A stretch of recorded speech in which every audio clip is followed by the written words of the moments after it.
How's it going, everyone? Welcome once again to the NASCAR Weekly Podcast. We're on my channel 2 weeks in a row. Didn't know that was going to happen. We have a great show lined up for you. Thanks for joining us. Green flag. I'll roll.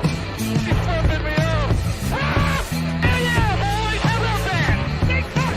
Pushes in the wall. He threw it off the track. Baby, that's how you do it. Get that second flag, son.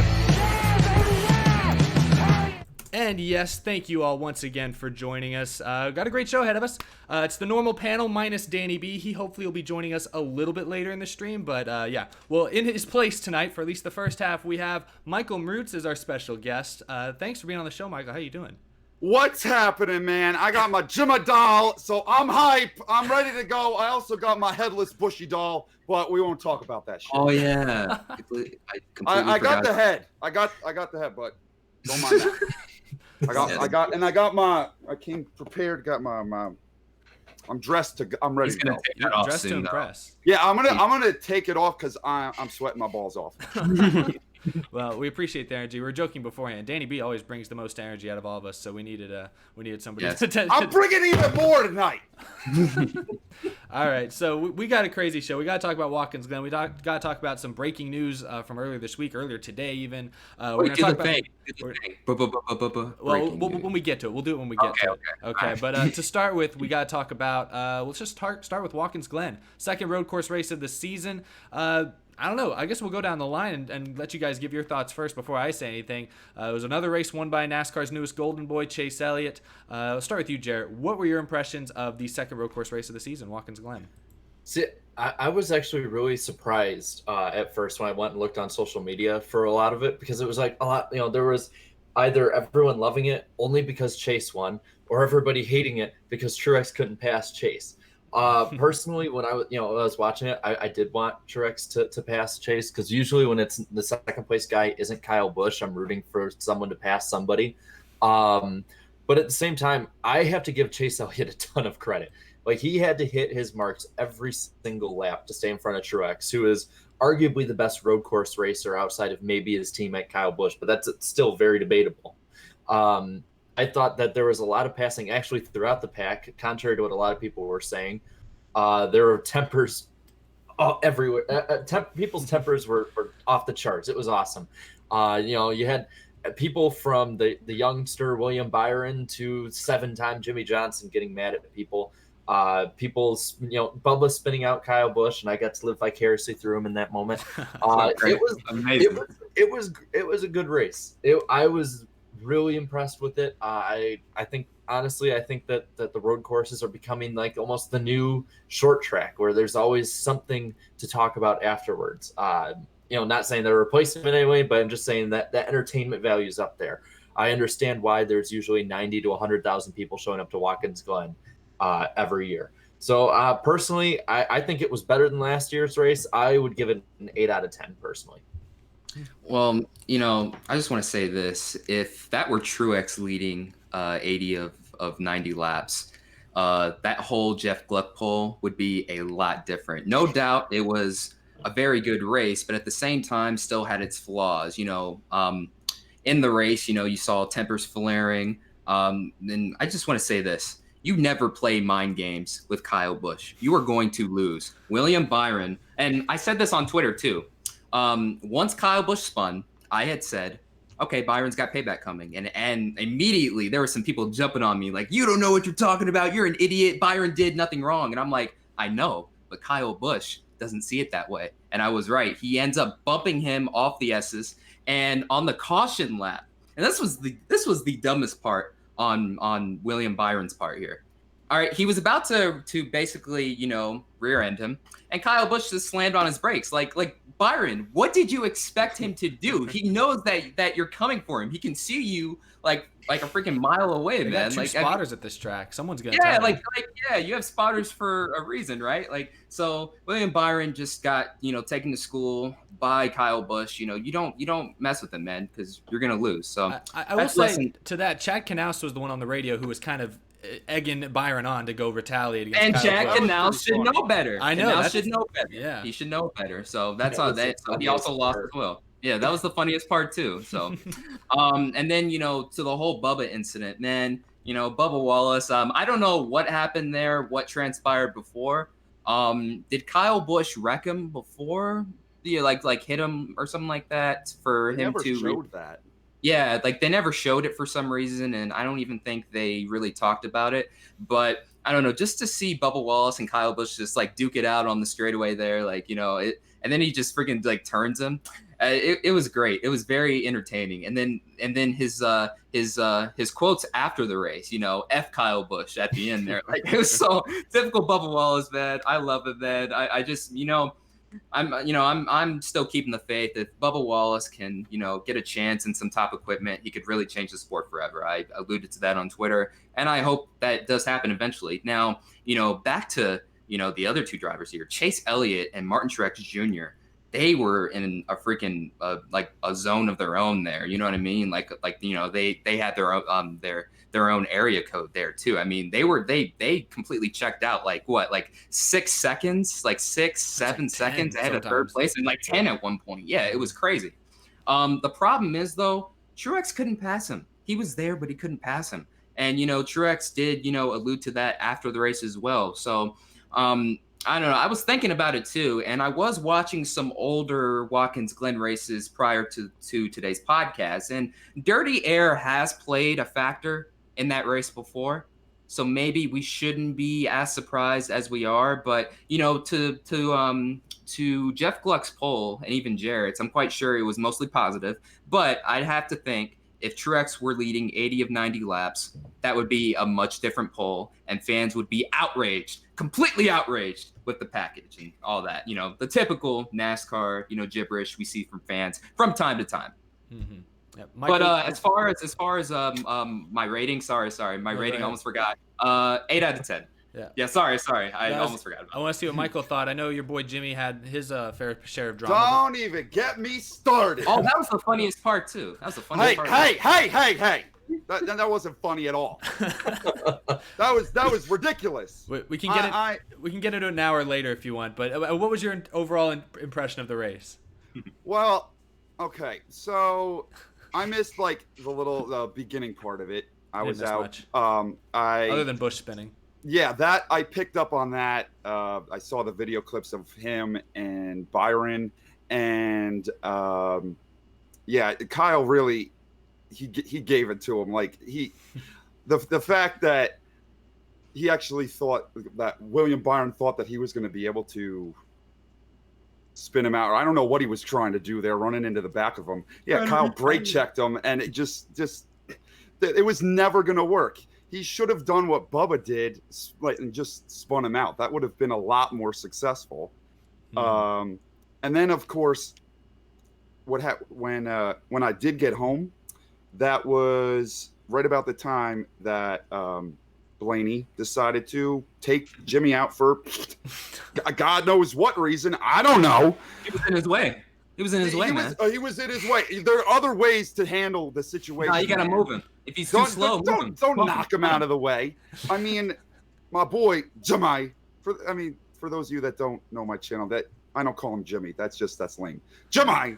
So he had I think that was one of the best cars he's had at Watkins Glen in God knows how long, and he should have been like, after all the cautions cycled out, Blaney was up in the top 5. Jimmie could have been up there, and at this point, now he's tied for the last spot in the playoffs.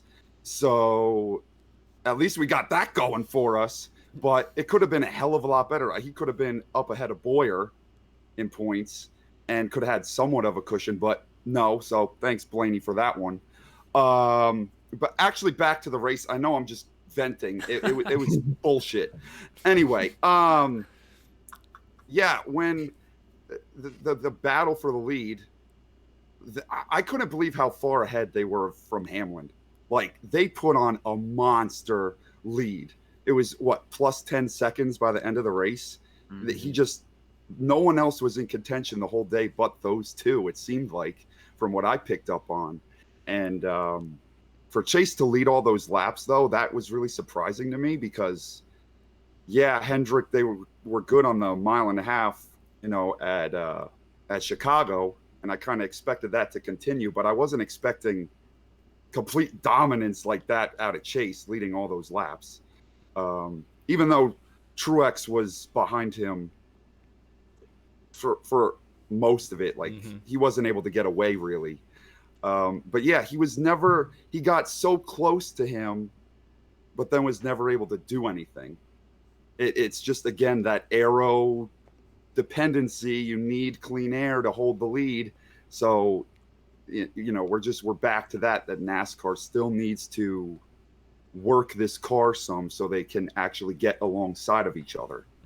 It's difficult, especially when two drivers are as equal as Chase Elliott and Martin Truex Jr. are in this case. Because like we saw throughout the race, people could move through the field if they were just obviously faster or better than the other guys. But yeah, air always plays a factor at Watkins Glen, and it probably played a slightly larger factor this year just because of the size of the rear spoiler. But yeah, I thought the takeaway from this race was just the fact that the two most recent Watkins Glen winners put on a clinic, and it makes me afraid for guys like Ryan Blaney, Eric Jones, Alex Bowman, young guys who are just now getting into the sport, getting their feet wet. They're gonna have to deal with Chase Elliott at Watkins Glen for decades, and that's gonna be tough because I don't know. Chase Elliott looked virtually untouchable in that race.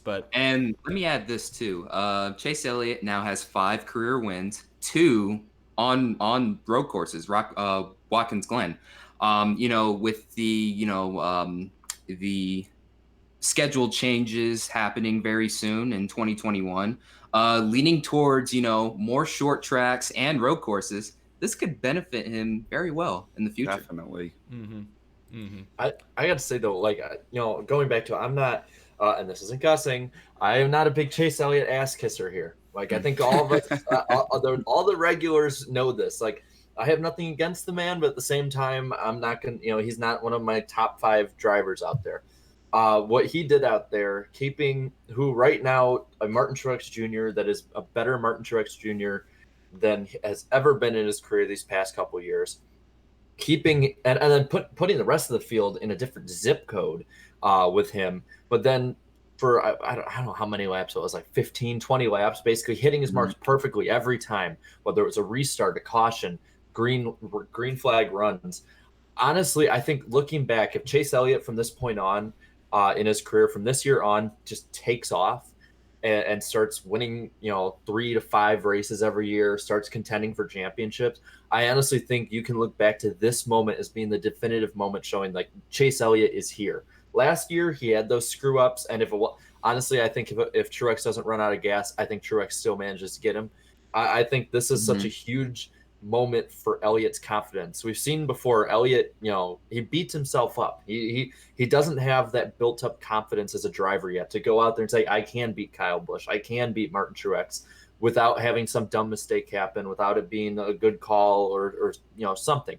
I think in this moment he had the best car. He had no mistakes, at least none that were really easy to see.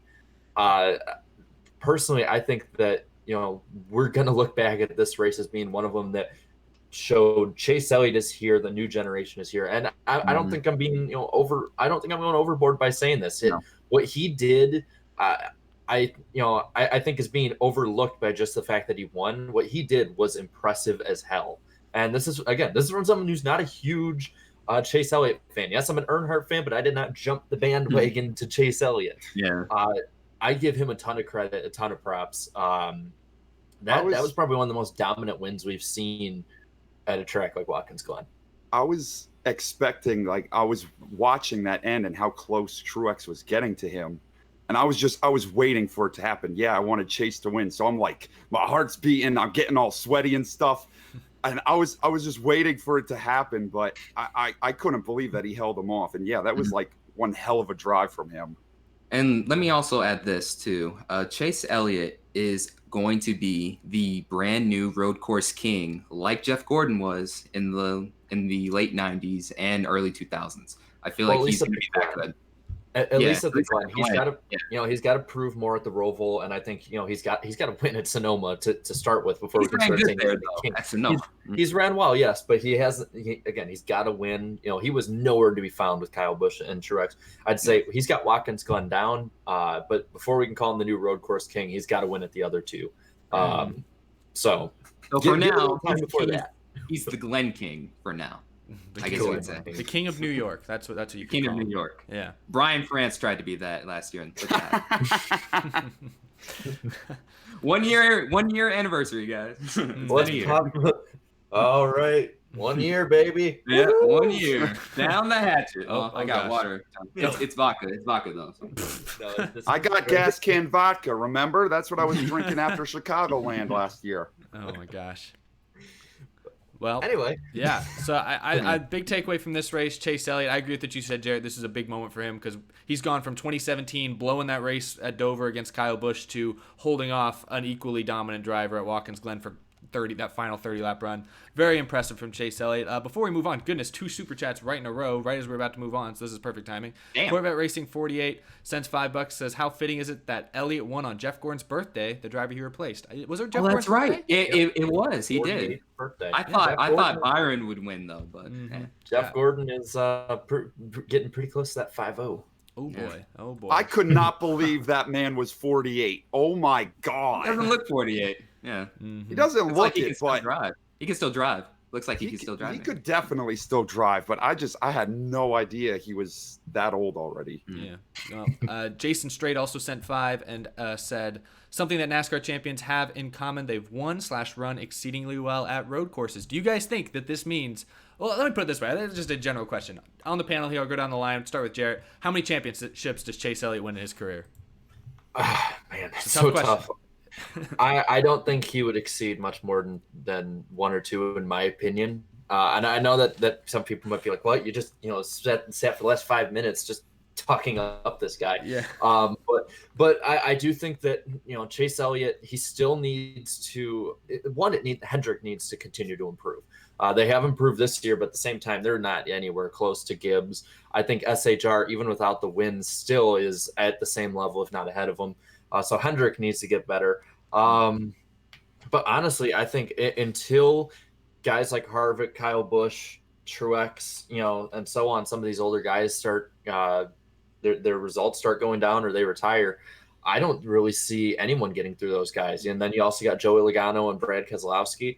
I think Elliott is going to have one of those years the way that Truex did, and I think that's going to be like the 8 wins, most dominant guy out there wins it. But with this system, it's so hard to pick somebody because 1 or 2 blown engines, and that's your entire season down the drain. Mm-hmm. And we've had this similar chase format now for 5 years or so, and we have not, 5 years, and we've not had a repeat champion since 2014. Yeah. So it's I'd say 1 or 2. Yeah. In 2004, if you asked fans how many championships Junior would have won, they probably would have said 1 to 3. And I feel like that's the same thing with Chase Elliott right now. Like, I mean, we don't know exactly, we don't know for sure what's going to happen. I mean, Junior won 15 races in 5 seasons, his first 5 years, and then proceeded to only win, I believe, 11 for, the rest of his career. So I'd say, right now, I mean, since we're asking the question right now, 1, maybe, 1, but then again, we don't know if Hendrick's going to improve or if they're going to drop in performance. It's just so tough too. It's just so tough. Like he's obviously very good. But I mean, we just don't know for sure. So right now I'll say 1. What about you, Michael? I am going to say some big stuff right here. Oh, God. I'm gonna hold my Jimmie doll as I say it. I could see him. The number that popped into my head was 3 when you first asked that. Then I started thinking, well, when is he going to start winning these things? He better get moving. I think Hendrick turns around, really starts to become what they used to be when Jimmie retires. Really? And I mean that seriously. Wow. I look at them right now and the way the young 3 are performing, the 3 that are half his age. And I feel like it hurts. It hurts to say this, but it feels like he's dragging them down. Ooh. Am I the only one? Wait, who is Jimmie? Jimmie. Jimmie is. Jimmie. I I wouldn't say dragging them down. He's but not like elevating them the way he used to. No, I don't think he's he's dragging not. them down. I'm sorry, Jimmy. So, Jimmy doesn't watch. Don't worry. Yeah, I know this is going to shock a hell of a lot of people because people that know my channel know I would marry that man if I had the opportunity. But I don't know. I look at how their team is performing, how Hendrick is performing, and Jimmie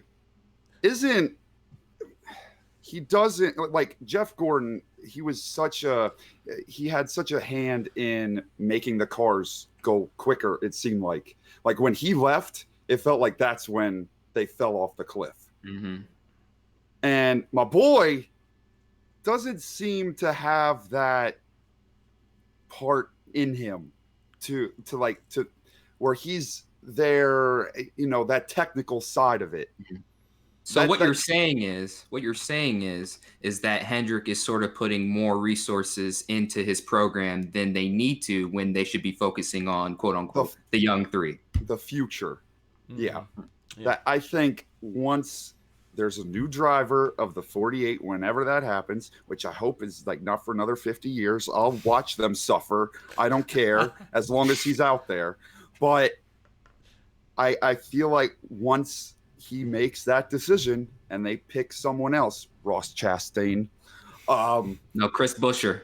I want Chris Buescher in there. Y'all know it's going to be Grayson, probably. Grayson, whatever. But I think they can make a better choice. Get the watermelon boy up in there, smashing melons all over Hendrick Motorsports. It elevate them immediately. So, sorry. I don't know. I feel crazy.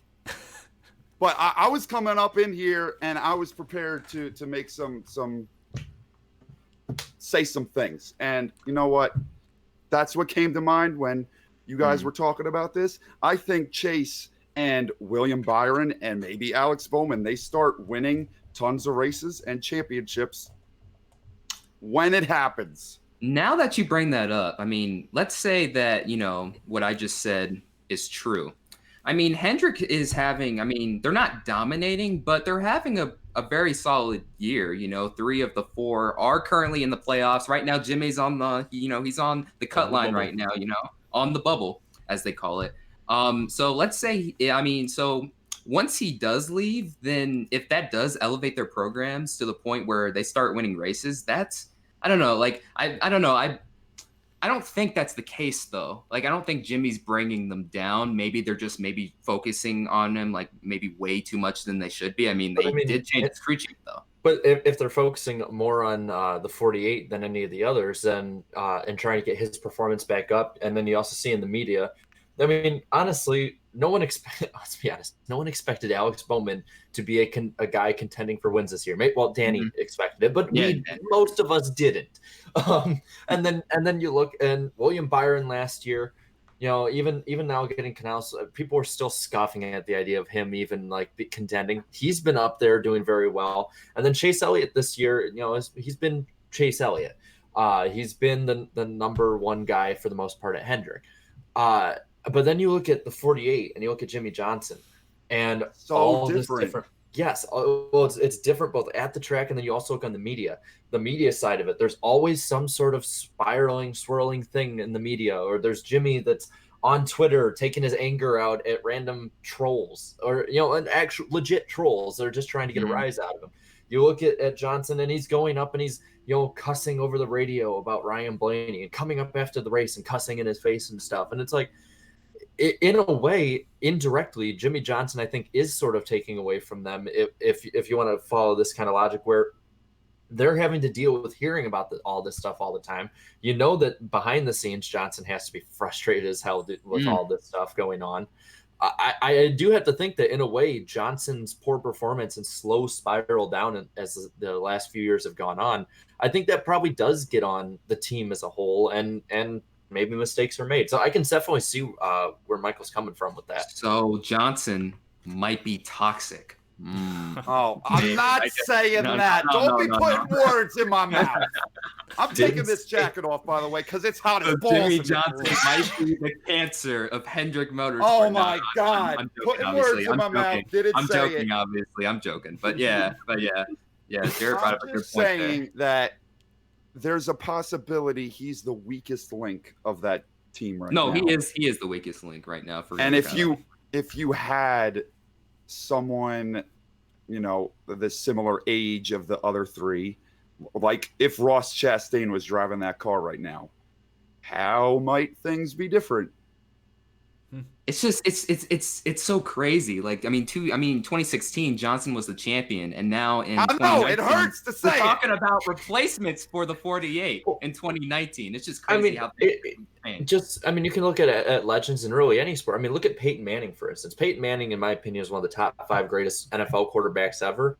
Those last couple of years, people forget because he went out on top. Those last couple of years, he was awful.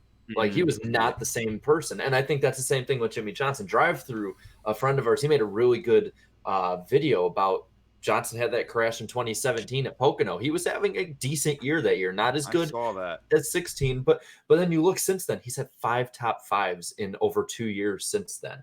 He's had a huge decrease in performance, like from that point on. You have to wonder if maybe, like we said before on here, Father Time catches up with everybody. They always win. Nobody is immune to time.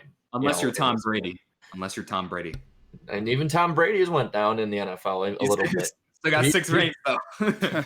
Yes. But I'm just saying, Father Time will catch up to anybody in any sport. And Jimmie Johnson's no exception. It's just that Jimmie Johnson has been so good for so long that the moment something happens, everyone's screaming what's wrong, and then you start seeing people him making mistakes. You see him at trying to hit 6-run homers. It's just that I don't think he's ever been in this position before racing.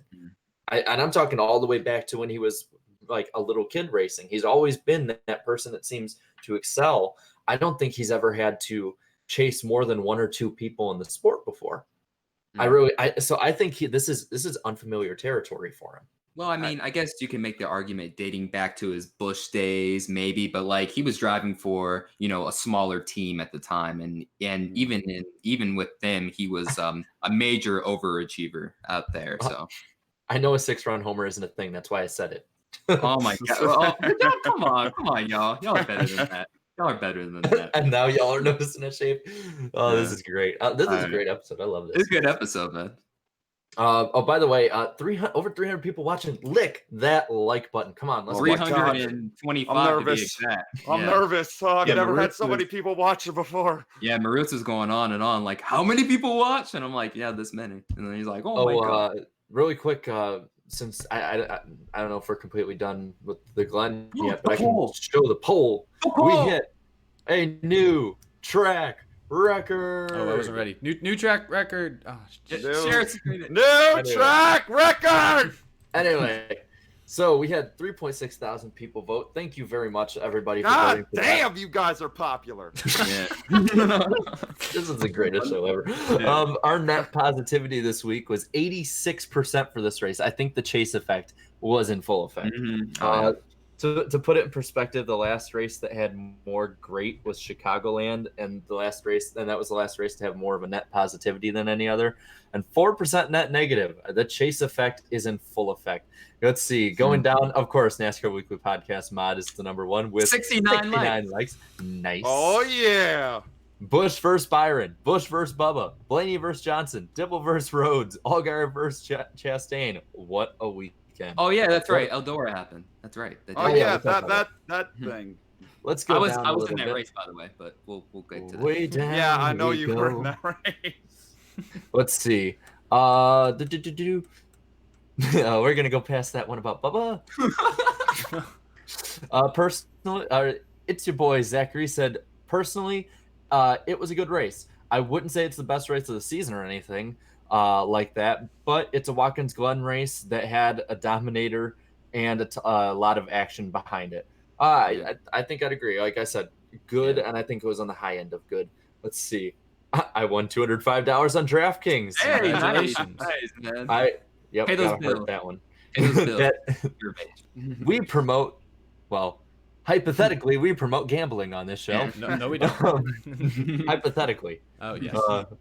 Let's see. Andrew Carter said, a great battle for the lead. Tempers flaring, Bubba Wallace spinning out Kyle Busch. In my opinion, it was a great race. I feel Elliott and his team really needed this win to boost up their confidence after the summer, how the summer has gone for them. I'd agree. Their summer was terrible atrocious. summer.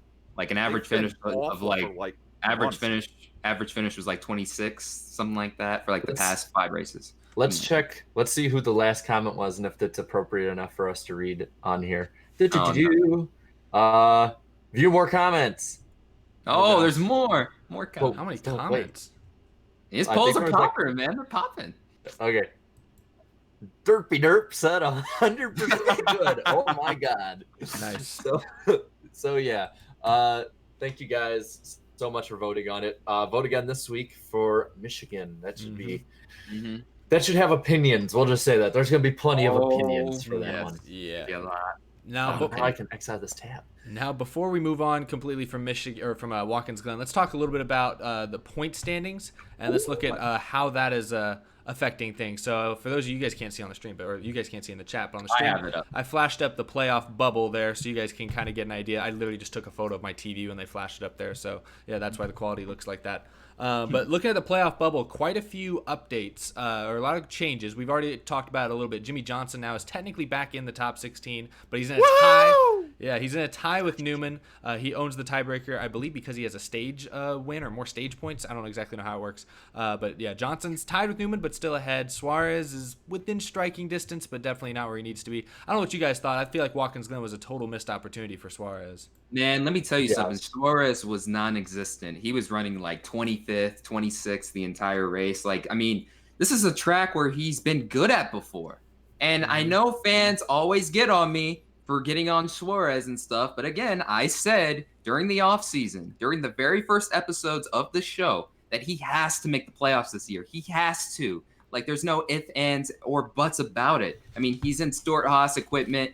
A ride that Kurt Busch drove last year, a ride that he won in last year, by the way, at Bristol, and we'll be at Bristol this year. Just shameless plug. But I mean, it's very disappointing because Suarez was looking so promising. He was 12th in the standings, after Sonoma, and then basically just fell off a cliff. And then we have other guys, Paul Menard. He's always been around that general area, and then Ricky Stenhouse, man. Oh my goodness. And then, he just signed the extension, or he signed the extension last year, but for some reason it was reported that, he signed it again this year. I don't know. It was literally NASCAR reminding everybody because everyone hates on Stenhouse all the time. They're like reminding Just a reminder. Just a reminder. He is still employed. Like he's here to stay. He's not going anywhere, at least up until 2021. But looking at 11th through 16th. No, that Johnson battle is going to be very epic. So hopefully Cliff Daniels has some plans for that team.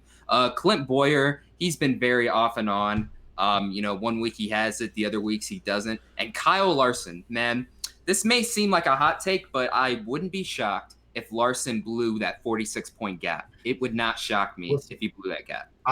So I have my phone right here, so if I'm looking down, that's why. But I'm looking at the points right now. I'm going to be completely honest with you, and people are going to be really surprised probably by this. But even though he's only plus 54, Eric Jones, I'm the most confident about. Eric Jones has been pretty hot lately. Eric, I'm jumping on the train with you, man. Eric Jones has been really, really good in that 20 car. Those bad, mistakes on pit road and a few 30th place finishes, I think, have really put a damper on what has so far been a really good season. No, he hasn't got the wins that his teammates have. But I'm just looking at it, and I have more confidence that he'd make it over Byron just simply because of experience. I have more confidence in him over Blaney because Blaney is far too streaky, in my opinion. Kyle Larson, the fact that he's up there, he'll be eliminated first round if he makes it. Boyer, Johnson, Newman, and Suarez, those four, in my opinion, they still all can make it with points. Obviously, the 2 in can make it, and Newman being tied definitely can make it. I think Suarez, he's on that verge right now. I mean, he's literally just 2 stages out and a good finish from being in. But I'm telling you, Paul Menard, Ricky Stenhouse on down, must win. There's no way they're making it on points. And I think if Suarez doesn't gain, in my opinion, 10 points this week, if he gains less than 10 points, I think it starts getting into must-win territory, Yeah. especially with Bristol coming up and how good Stenhouse is at Bristol. And Menard sometimes at Bristol too. He puts together And Menard is very good at Michigan too. And so don't Indianapolis, count him out. Yeah, we got some very different tracks coming up that I do think favor some of those drivers. I do think Suarez isn't a good place with the tracks coming up. He's good on the Poconos type racetracks, and we got Michigan and Indianapolis still. But then we got those wrenches thrown in there like Darlington and Bristol that I think are going to play to different people's strengths. I feel pretty confident, honestly. I feel pretty confident about the 16 in there right now. I'd say Boyer has got me a little worried because they've been just so inconsistent recently. Larson, I was looking at, if we base the points off of just finishes this year, it was actually one that you posted, Jared, or that you had. You showed us the points under the Winston Cup format, where no stages, no any of that. It's just finishes, pure and all that stuff. Larson would be outside the top 16. He's relying on some really good stage finishes. He's not getting the race finishes though, that to help him out. But yeah, I agree with you guys. Eric Jones, I think he's been on a tear. He's got 4 straight top 4 finishes. He's been on a tear. He's good at Bristol. He's good at Michigan. I think Eric Jones is safe. I think really everybody above Jones is safe as well. But those 3 at the bottom, I don't know if Newman can consistently continue to pound out those 15th place finishes. If Johnson DNFs, something happens. Then it would be, he could be in trouble. But I don't know. Mrucz, what do you think? Yeah, what do you think about your boy on the bubble? Well, I'm glad he's in again. Yeah. I'll say that. Better than last week. You know what? Okay, because I was just thinking about this. I have my phone on. I'm looking at the points too, and I'm staring at his name, just barely in right now. One thing, if Cliff can spin things around and get him competitive again, I think the whole team, as a whole, rises up. All right, that's my last point about that. Newman, I get this feeling, and it's a bad feeling. I have these flashbacks to Phoenix of 2014. Yes, was it? 2014, yes. Mr. Newman, he roughed up a bitch to get in that Final Four. That's one way of putting it. Now, I get these. I see this in my head. I remember that race at Phoenix. I'm sorry, ISM, whatever the hell that is. I'm visualizing the last corner at Indianapolis. Jimmie is in. Newman is right behind him. Mm-hmm. And the same thing happens. It's just perfect vintage Jimmie, at least vintage 2017 and after Jimmie. So I'm worried a lot about that. I've had a lot of sleepless nights about that. But I look at like Boyer, Larson. I don't really see any of them falling out. I don't think Suarez is good enough to get in the playoffs. I don't think he's going to make it. He had such a good car at Kentucky. In the beginning, then they took 4 tires, I think, and it knocked him back, and he just was never able to work his way back up through the field. That was a missed opportunity. Yeah. That was a big missed opportunity, and I think he could. I don't know if it was on him or the team if he didn't do enough to get his way back up to the front, but I just don't think he has it. I look at him and I see a Xfinity Series driver for life. I don't see a Cup driver that's competing for wins week after week. That's just from what I've picked up on since he's been in the Cup Series to this point. Mm-hmm. Menard, he's like a lifetime meme. He's going to be in 18th, 19th, 20th for eternity until Daddy pulls the plug on his money. And Icky Ricky, he's going to wreck himself somewhere in the next few weeks. He'll bump his way out of it. And Bristol's his only chance at winning anything, and I don't see that happening. So I think it comes down to my boy and Newman. And again, back to Indy, final corner. I'm not going to sleep for a month thinking about that. So let me ask you all this. If you had to pick between the two, who would you pick to make the playoffs, Johnson or Ryan Newman? Oh, Go ahead. I'll No, say you Johnson. you go first. I need a minute. I'll say Johnson. I know I infamously picked him to miss the playoffs at the start of the year, but I didn't think he'd have to go up against Newman for it. I thought he'd have someone like Suarez or Bowman to battle for it, and I thought in that case he might be out of luck. But Suarez hasn't been good, so I think Jimmie beats Newman. I am going to actually talk to the contrary on this, and I'm going Newman. Oh. Just looking back, and I'm not even saying just for this year. Newman is notorious for outperforming whatever ride he is in the first year. I mean, you look at that first year he was with Penske as a rookie. He won Rookie of the Year over Jimmie Johnson. Then you look at when he went to SHR. That team, people forget, Stewart-Haas, when they were in their first year, people were like, wow, Tony Stewart might be outside the top 25 this year. Like, Newman's not going to do anything. Newman made the playoff or the chase that year. I mix up my history here. Okay, then you fast forward to when he jumped into 31. When he jumped into 31, Jeff Burton had an atrocious final 3 years in that car. Horrible. And then when Newman went over there, they thought, oh, that's a downgrade or maybe just basically just a lateral in talent. Newman comes in. Yeah, he's more of an 8th to 13th place driver most of the year, but compared to the years before where the 31 was running between 20th and 30th, he elevated that team a ton, and then you saw a slow decline just like the other teams. I think this year, the 6 car, it took Matt Kenseth coming in, getting back into his groove before the 6 car was competitive.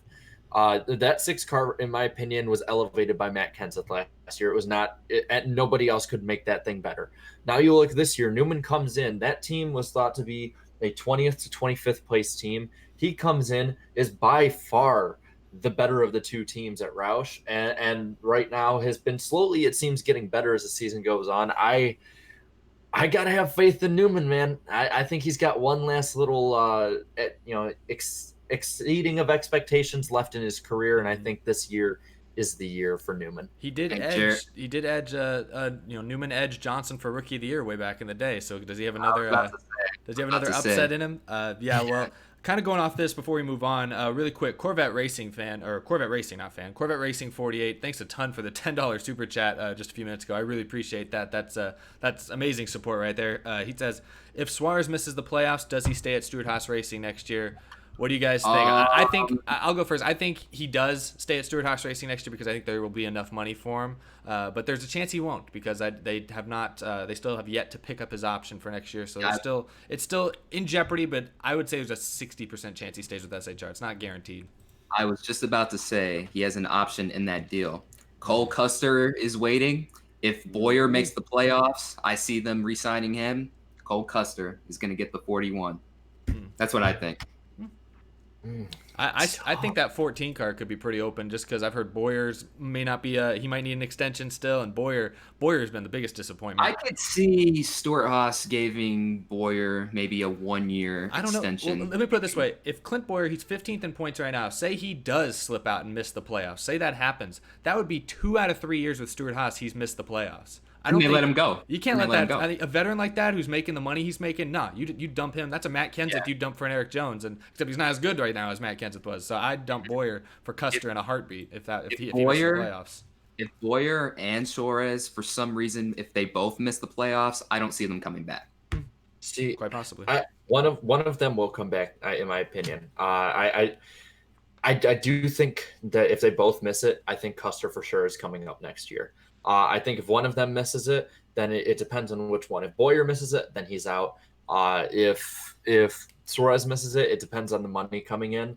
I just think right now, man, the big problem is, yes, you have one driver that's able to fill in that spot, but is there going to be more than just one driver on the market to fill that spot? So I think it depends. Basically, I think honestly, it doesn't even depend on performance at this point. It depends on which one is the first one to opt out. But also thinking about it, SHR has been on a downgrade this year. I mean, you look at all 4 teams. Harvick, if you just look at finishes, is like a 7th to 8th place team this year, which is not bad. But for Kevin Harvick's standards he's set since 2014 has been lowered. I mean, you look at points without stages and stuff, or the old Winston. He's like that 5th to 7th place guy. which again, like I said, not bad, but not good for Harvick's standards at SHR. Now you look back at Almirola, he's taken a step down, and then these other two teams now has taken a step down. SHR this year, in my opinion, is a little should take some of the brunt of the backlash of a lot of these drivers when it comes to their poor performance or just their lacking performance. So I would like to say that Cole Custer coming up is the easy fix for Suarez, but at the same time, I think he'll do better, but I don't think he's going to set the world on fire. So I wouldn't be surprised if all four of these guys are back next year, give Custer another year, and give Stewart gives them the time to figure this thing out before bringing Custer up in Suarez's place. I'm not sure if Custer's going to like that, though. He's already been there for like 3 seasons already, though. And I mean, he has 5 wins so far. But it took him till this year to finally start winning, you know? Like, he spent the last 2 years being really good, but never... Well, yeah. I mean, he's ready now. He's ready to move up, as is Christopher Bell. You know what I mean? Like, I feel like he's ready. And Tyler Reddick as well. I could see... All 3 of those guys are ready. I think I could see Reddick and Custer. I think one more year wouldn't hurt them. Bell definitely is ready. I think you could bring Reddick and Custer to Cup, and they'll be close to their full potential, but I think they could survive another year, especially Reddick. I think he could definitely survive another year. But yeah, I get what you guys are saying. So I feel like Suarez, because he's young, gets another year regardless if he makes the playoffs or doesn't make it. I think if Boyer misses it, though, being the old guy and they got Custer, they're looking to bring him to Cup soon. If it's not next year, it's the year after that. And I think they're going to dump the older guy that really isn't performing up to their standards. You know, Suarez still has an excuse because he's younger, even though I think he should be showing a little bit more at this point. But I think Boyer would definitely be the first one shown the door to make room for Custer. And all else spells. Oh, go ahead. Sorry. If you look at that team, you look at Stewart-Haas Racing. Harvick brings in a ton of sponsorship of his own. You look at Suarez. I know Eris isn't on the car every week, but they are on for a significant portion of the weekend. That's all on Daniel Suarez. Almirola has Smithfield. That's all on Almirola getting Smithfield. Who does Boyer have? Rush Truck Centers? I mean, Haas sponsors most of the races on the 14 car, it feels like. So he's not really bringing in a lot of outside money compared to the other guys. And he's older, which means he probably has a higher salary than a guy like Custer would demand. That's why I think, honestly, even if Boyer makes the playoffs this year, I give it a 50-50 shot he's out next season. If all else fails, Greg Galding to the 41. There you Bring go. that old meme back. Bring that old meme back. Yeah. That'll save him. Y'all remember. Really quick, before we move on completely from Michigan, final thoughts. So with all the payback, all the controversies, all the on-track battling this last weekend between Busch, Bubba, Byron, Johnson, and Blaney, NASCAR announced no penalties, which is a little surprising given the under caution shenanigans by Byron and Kyle Busch. They did penalize or suspend Johnny Sauter for what he did under caution in the truck race. Definitely was more egregious than what Busch and Byron did, but it felt like NASCAR drew a line in the sand there, saying that no under caution shenanigans like that wrecking each other is acceptable. Busch and Byron wreck each other under caution, no penalty. Little surprise there, but I think it was probably the best call. It would have been a shame to see one of them get hit hard by something like that, which was just tempers in the moment and didn't affect anybody else. NASCAR is inconsistent. What? Oh my God! What? I was like going crazy. Like, oh. Okay. I know that this is, NASCAR being inconsistent is normal. In this regard, this time I am happy about it. I'm telling you, this is going to be this happens every time when NASCAR makes a ball and strike call like this. I think something's going to happen in those last 10 races. They're going to have to make a call on somebody, and this call right here is going to bite them in the ass, because when they do penalize somebody, people are going to look back and say, but you didn't do anything to Byron and Busch, but you didn't do anything to Bubba. And again, I'm probably going to be one of those people looking at that. In this regard, this is where I hope that. Oh no, we lost him. No, he was about to make a point. Oh, he's back. Oh, he's back. We lost him for a few seconds. Yeah, I saw in there. I hope they just govern it. The boys have at it like they should. Again, I have that gnawing little voice in the back of my head going, this is gonna bite him in the ass. Now, very well. I also want to point out, if that was Kyle Busch who spun out Bubba, Kyle Busch probably would have been parked, and he said that on the radio. I think he would have been parked. I think he would have been penalized, but not parked. Maybe a one-lap deal. Yeah, they might have Okay, one lap deal. One lap deal. The difference is that was under green though. They might let that slide under green. I don't know. Well, it's weird. It is weird. It's tricky. It's weird. It's a ton of judgment calls, but I mean, NASCAR's got to make them. Mm-hmm. All right, I think we're finally ready to move on completely from Watkins Glen. It was a great race, very fun, cool to see Chase Elliott win. He's the future, yada yada. We talked about it for almost an hour now. What should we move on to next? Jared, did you have a lightning round prepared, or do you want to talk about? Let's talk about this. Let's start with this. Earlier this week, or actually I think it was yesterday, maybe the day before, Bubba Wallace revealed his throwback car for Darlington. Very cool. I'll let you guys talk about it because I don't know, it's a cool throwback. Darian's tripping. Yes. So, dude, ever since they've started the throwback theme at Darlington, I've been waiting for this paint scheme for the longest time, man. Like, I've been waiting for them to do an Adam Petty throwback.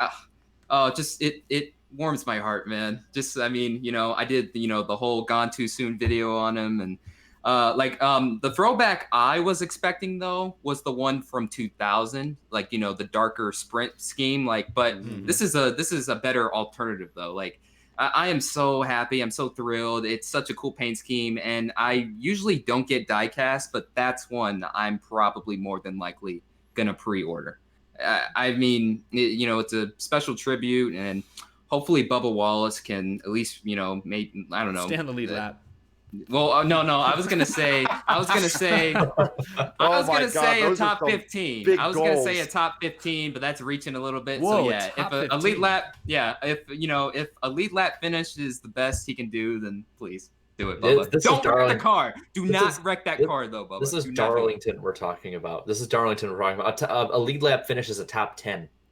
Yeah, I was gonna say he's gonna be lucky to finish 5 laps down. Okay, fine. Top 20. Finish 20th. Anyway, I gotta say with this, Darren, I understand where you're coming from. Like when you have to look in and you do research for old videos and stuff, and it's for videos and stuff, and it's these drivers that have passed away. It's so sad. It's sad, but you almost get almost a connection when you look back and you start knowing the full story with it. It's like I felt the same way with the Davey Allison throwbacks, man. And this does bring a really warm, soft spot. It's a warm, soft spot in my heart. Man, I hope he performs well in this. Part of me was also like, man, I wish they would have switched the number for 1 week to 45. But I understand, and I love this scheme no matter what. It's so cool. It's so cool. Man, I'm gonna enjoy. I really hope that he has a Bristol 2018 kind of run, like he had and is up front and stuff. I know it's wishing for a lot with that Petty equipment, but man, that scheme, that's going to be a fun one to look at. And you know what? Finally, people can stop complaining about them using the same STP scheme. Yes, they were kind of forced out of doing that one, but hey, now people can stop complaining about that. They can get creative. They can get creative. That's now. True. Finally. I didn't think about that. Yeah, that's an awesome paint scheme. Really cool. I'm excited to see what other throwbacks we start to see as the rest of the season goes by. Chase Briscoe just released something. Literally just now. The video earlier today. Yeah. And what was the throwback to again? I think it was to. I didn't watch the video. I'll be completely honest. Yeah, scroll past I remember Jagger Jones had tweeted something about it. I think it's to his grandfather, maybe. I could believe that. Yeah, I'll go on Twitter again and look it up. I thought I liked the tweet of it, but yeah. I've been out in the wilderness of Wisconsin for the last 5 days, so I have no idea. Yeah. So let me look. So pumped about this one, a legend, and also yeah. So I guess it's to his to Jagger Jones' grandfather. That's cool. That's cool. We had Jagger Jones on the podcast just a couple weeks ago, so that's awesome. That's really cool. Yeah, he's a cool guy. Follow him on Twitter if you haven't already. He's a cool guy. Mm-hmm. One of the up and coming stars as well. Yeah, Mike, what do you think about this one, man?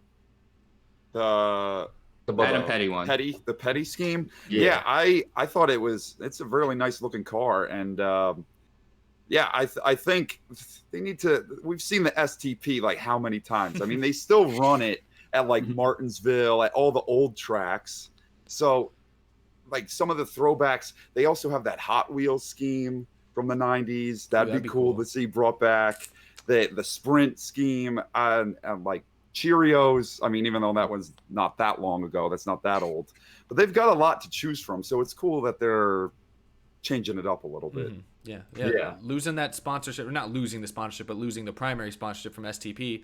Well, maybe it was a blessing in disguise, at least for us race fans, just for this weekend. But when the DLC comes out for the throwback schemes on Heat 4, that 43 is going to be ran so many times. We're going to see so many Eddie 43 ones. Yeah, we're going to get tired of that one pretty quick, I'm sure. But while they wreck you, of course. Yeah, looking forward to that for sure. Oh, yeah. I can't wait.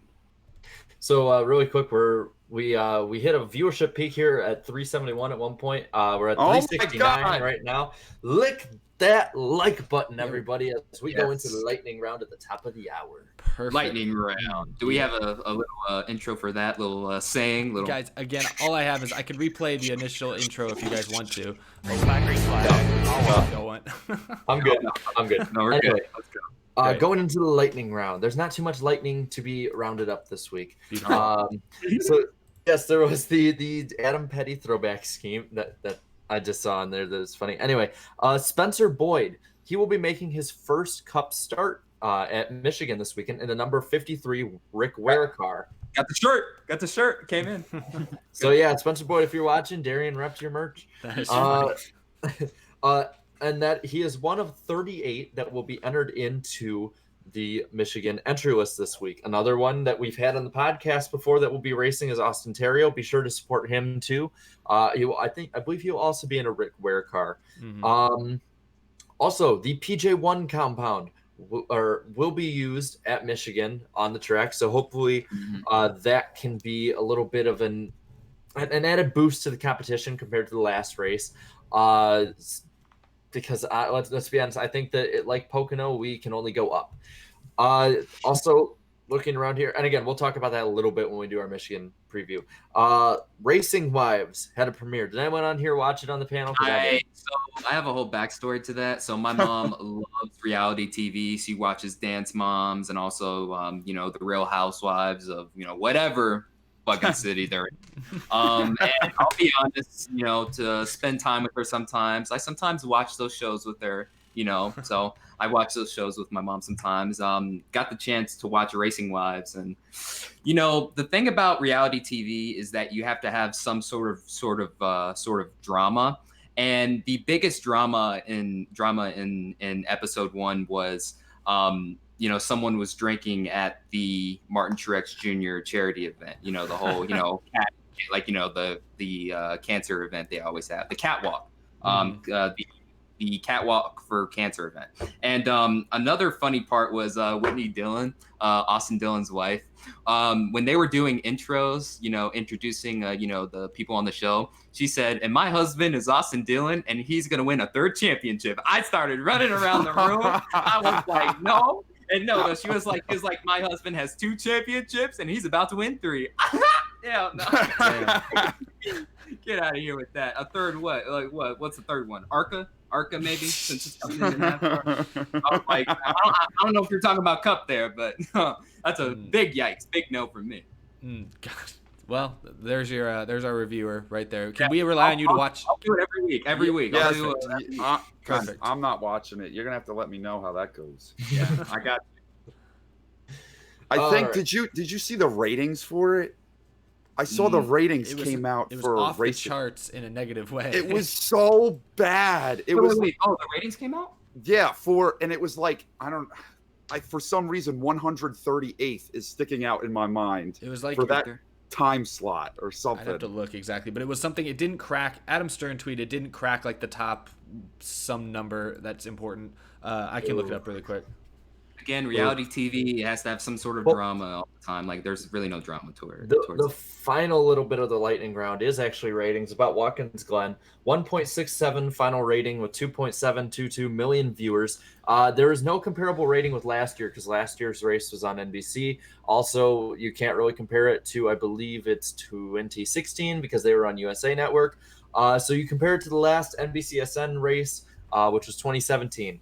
The 1.67 rating was down 20% from the 2.02 rating in 2017, and the 2.722 million viewers was down from 3.25 million viewers, 19% in 2017. Again, though, that really matches up with a lot of what we had. We can't compare anything really, so good. That's the deal. W.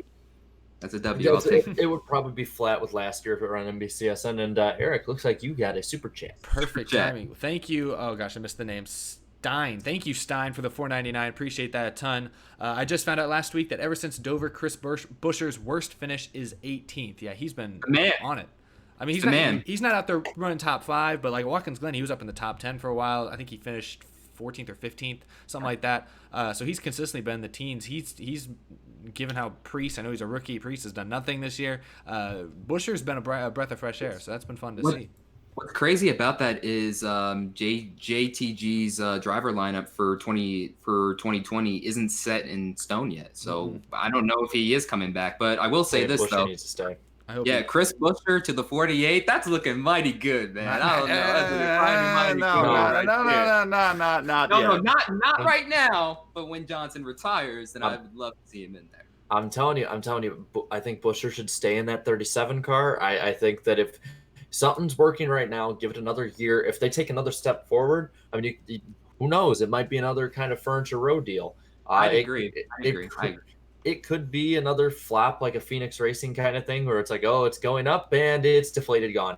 But you don't know until you try it. I mean, right now he is somebody who I think with inferior equipment is a top 20 driver right now. So if that equipment gets better, if they can build on it, man, he could seriously be making it on points next year and maybe contend or luck into a win.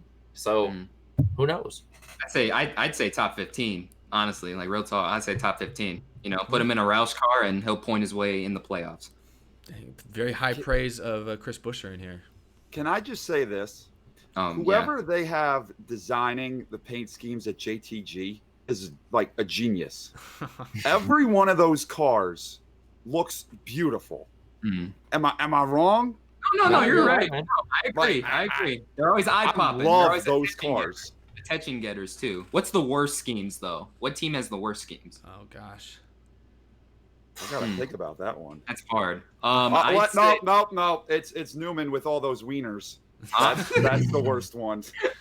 But they got the Sunny D car over there for Stenhouse. The Sunny D is good though. Yeah, that's tough. That's tough. Darian, what are your thoughts on the Fastenal car? Yeah, I was about to say they got the Fastenal one too. And you hate that one because they hate you.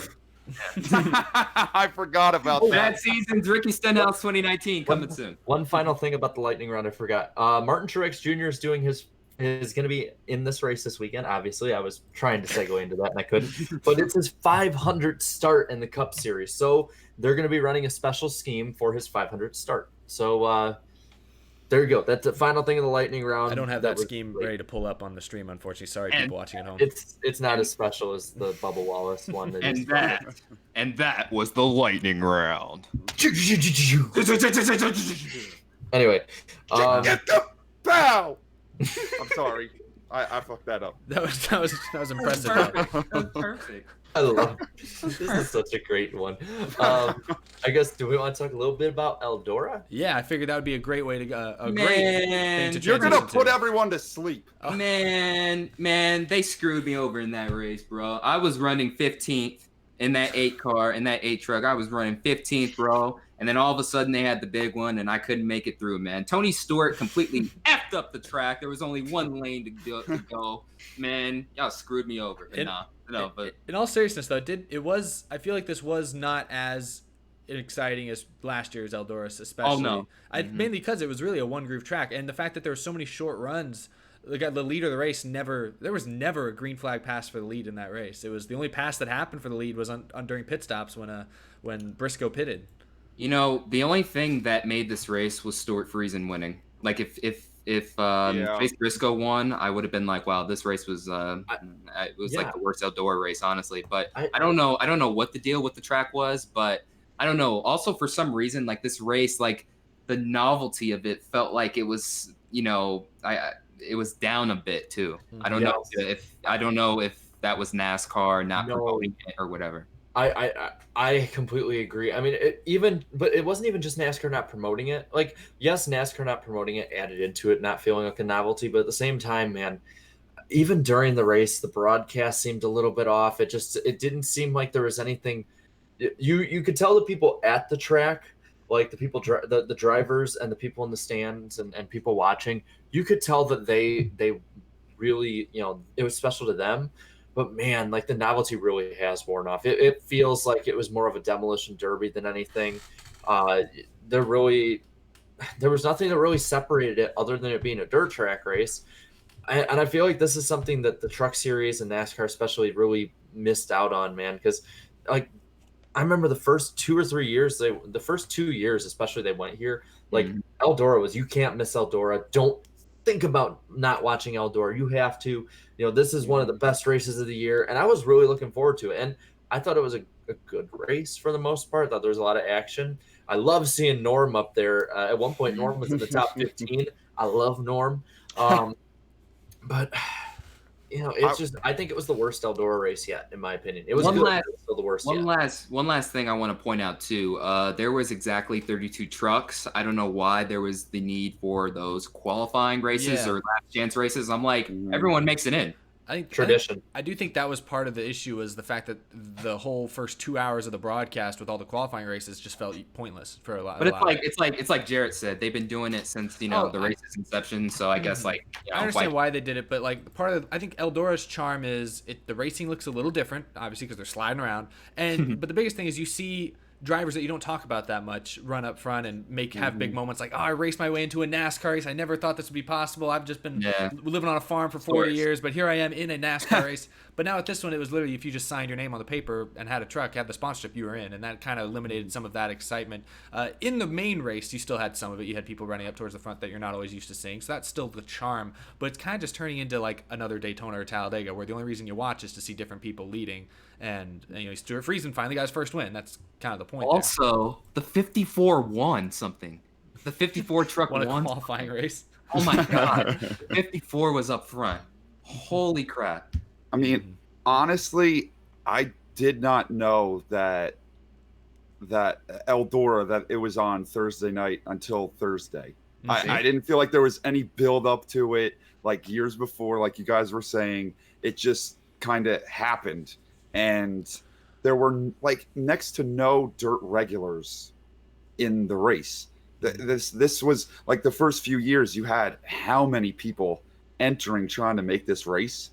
This year there was everyone made it. So I don't know what happened, but where like all the people went, all the drivers, all the dirt track drivers, and why there weren't so many this year.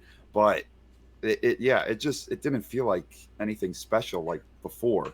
Well, there weren't any leeches even. I don't think there were any leeches at Cup. Nothing. There weren't any. You could argue someone like Briscoe was, I feel like, because he's now moved on. He's basically Xfinity mainly, and he is good on dirt. So we knew him running the race, he would be a threat. So, but yeah, besides maybe him, there really wasn't. Well, and I believe, is there still a rule? I know at one point there was a rule in NASCAR that if you own the track, you can't race in a NASCAR sanctioned event. I don't know if that rule is still there. I guarantee, because I think if Stewart talked to NASCAR and like, listen, like we need to get people watching again, I guarantee they'd lift that rule and let him race. Because I do think that if Eldora has another sort of dip in quality, whether it be with advertising, racing, or both, in the next year or two, I guarantee Stewart's going to start lobbying and want to race in one of those. Because people are already talking about Stewart wanting to be in that race. 2020, I want to see Tony Stewart and Haley Deegan in competitive trucks at Eldora, and I want to see Matt Kenseth. I want to see Kenseth too. No, I do not want to see Kenseth on dirt. I do not. Why not? I don't think he's ever looked at dirt in his entire life. That's fine. That's fine. I just want to see him back on the track. Also on the broadcasting side, I miss Kenny Wallace so much. He always had a way of keeping you into the Eldora race. Reporting on pit road. The one in 2016.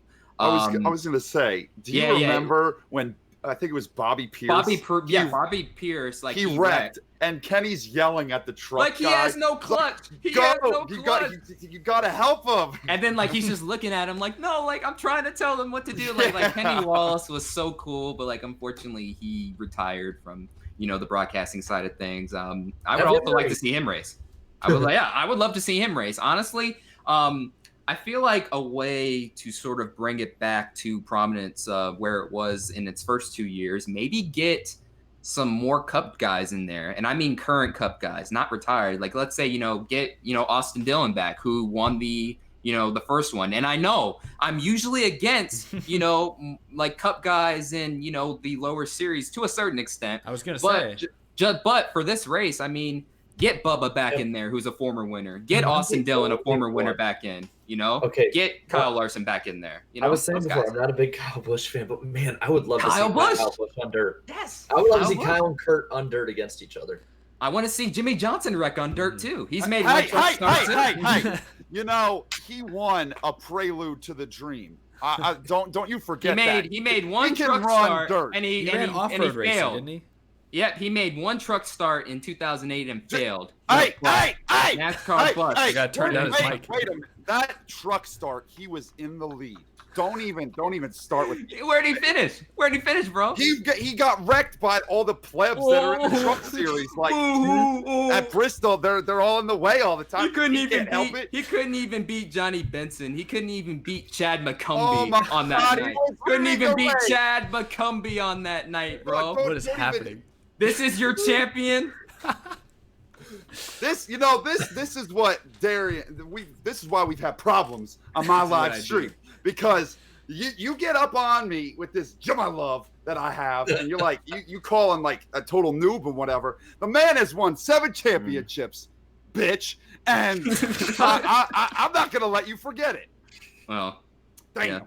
Yeah. Don't get me fired up about Jimmie. I got a doll right here. This doll will whoop your ass. We gotta move on from this. Yeah, tempers are flaring. They say in the chat. This is a typical Michael Mrucz stream. If you ever watch the channel. You just said my name wrong. Oh my God, I did. I promised I wouldn't. Don't put an A in between the M and the R. Michael Mrucz. This is a typical Michael Mrucz stream. Go subscribe to his channel. Help him get to 4K, y'all. Oh my God. He's the best. He's the greatest. Thank you for that, Darian. I appreciate that. We're getting very close. Yeah. Really quick, before we move on. But that doesn't change that you piss me off. We've got some super chats really quick. Inside Uranus Sense 2, he says, any Quinn Houff fans? Quinn Houff 2020, woo, woo, woo. Do we have any Quinn Houff fans in the chat or in the stream tonight? Hey, you know what? I'm a fan. I'm a fan just because his name is Quinn. Better than Jimmie, that's for sure. No. Shut the hell up! All right, I'm done. I'm sorry, I'm done. Flying Gator sends 2, and yeah, so appreciate that. Kyle Larson 42 fan sends $3.99, and he says, "What's up, guys?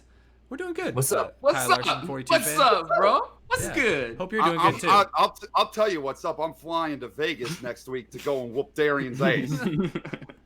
All right, and then Carl Singleton sends $5 and says, "I don't know how to feel about Deegan now. She likes One Direction as per her Instagram story." That's not a topic to talk about. That. Well, all right. So is that on the topic? Is that on the agenda? I like me some Harry Styles too. Whoa, Danny's here. All right, listen. I've had just about enough of all this fighting going on, and I don't have it anymore now I'm here. Oh my goodness. Danny's here. Danny's here to restore order, thank goodness, just in the nick of time. Oh, man. All right, well, we just wrapped up talking about Eldora. Did you have any thoughts about the Eldora race, Danny? Congratulations to it, Freeson. It's about freaking time. Mm-hmm. I'll say his son stole the show. Yeah, I was about to say. That was hilarious. Well, when he was, I put on Twitter after the race too. There was this tweet where his son is just running circles around. Yeah. I'm like, man, if that doesn't melt your heart, I don't know what. You have no soul.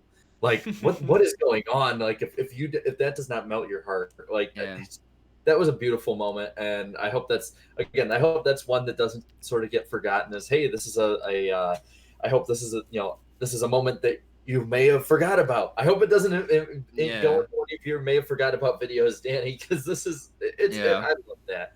That made the night for me. Please win the championship, Friesen. Please, just so we can see more of your son, man. Do his thing. Please. Yeah. All right, so we can talk. I really hope that wasn't his last win. Yeah. Oh, I hope not. That would be bittersweet. That'd suck. Yeah. Well, okay, moving on. We got at least 2 more pretty trending topics before we get into our Michigan picks, and we got 45 minutes to do it, so we are doing very well on time. Let's start with a report that came out from the guy we were just talking about a minute ago when it came to TV ratings, Adam Stern, earlier this week, talking about the NASCAR charter system and how it's in need of an update, and NASCAR has to come to an agreement with the teams on a new update by November this year, an agreement that will be in place from 2021 to 2024, and the important thing about this is this gives NASCAR and the teams teams an opportunity to negotiate. We're going to get really technical with money and stuff here. It gives them an opportunity to negotiate the amount of revenue, the percentage share of the overall TV revenue the teams get. Right now, the teams get a certain designated percentage. The tracks get a very large percentage of that money, and then NASCAR itself gets a small percentage. The teams have recently been more vocal talking about how they feel like they need a larger share of that pie so they're not as reliant on outside sponsorship to stay open. What are you guys' thoughts on that? Do you hope... What do you think? Do you think they'll come to an agreement? Do you think something will change there? Or what's y'all's opinions of the charter system? I know. Oh my God! I hate the charter system. I hate it so much. It's so stupid. Yep. It's so dumb. That's why car count is so low. I know. But I don't know. I'm just fed up with it. I put my video out at the perfect time. I didn't even realize that stuff was starting to brew up. What I think this is going to do, I think that now that a large amount of fans are going to see this, people who follow Adam Stern, people who follow the sport closely, I think the closer and closer I get to this, I think the more and more you're going to start hearing of every little thing the charter system has like connected to it. I personally, I do think the teams probably need a little more of that money. I think the thing that people aren't thinking of with this, like they're not getting rid of the charter system. Like these teams want to have security. Like that's just a duh. No duh. They want security. They're not going to give that up now that they have it, unless NASCAR pries it out of their cold dead fingers. The deal here that people are forgetting is, what are we taking away from? Like who is the money getting taken away from in this pie here? And more than likely it's the tracks. So the tracks are going to have to do more stuff outside of racing to draw on revenue. They're going to have to probably focus more on attendance already at the end of this contract before having to focus even more on attendance with this next contract. So I think that this can have a big amount. There can be a lot of ripples coming out of this deal if the teams get and the owners get a much larger chunk of this TV pie here. So I think this is something that fans need to watch really closely, and look at how much do these tracks get, what tracks are going to suffer the most from it, and maybe who do you have to support in person more in the coming years.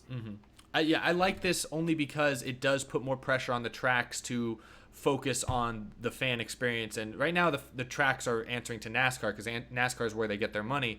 It'd be better, I think, if the tracks are more, answering what the fans want. And you've seen it. I think a lot of tracks, and credit to them, have been proactive in this the last couple of years with updating a lot of different facilities, adding things to the track, really just overall enhancing the fan experience, because I think they saw this coming. I think they had the foresight to know that their revenue that they were getting as a part of the TV deal, at least by 2024, if not sooner, was going to be diminished somewhat. So I think a lot of the tracks are trying to find ways to put more butts in seats, and I think that's the way it should be. And I think NASCAR putting this extra pressure on them is good in that sense. Now, of course, specifics, there are some tracks that maybe couldn't handle losing TV deal. Tracks that aren't selling that many tickets, it might really hit them hard, and that's a shame. But right now we have a lot of race teams that are closing up. We have more teams closing than we have opening up, and we have right now kind of a lack of competitive rides in NASCAR. I feel like in years past there's 20 or so cars each week that could theoretically win the race. I feel like now that number's dropped to like a dozen,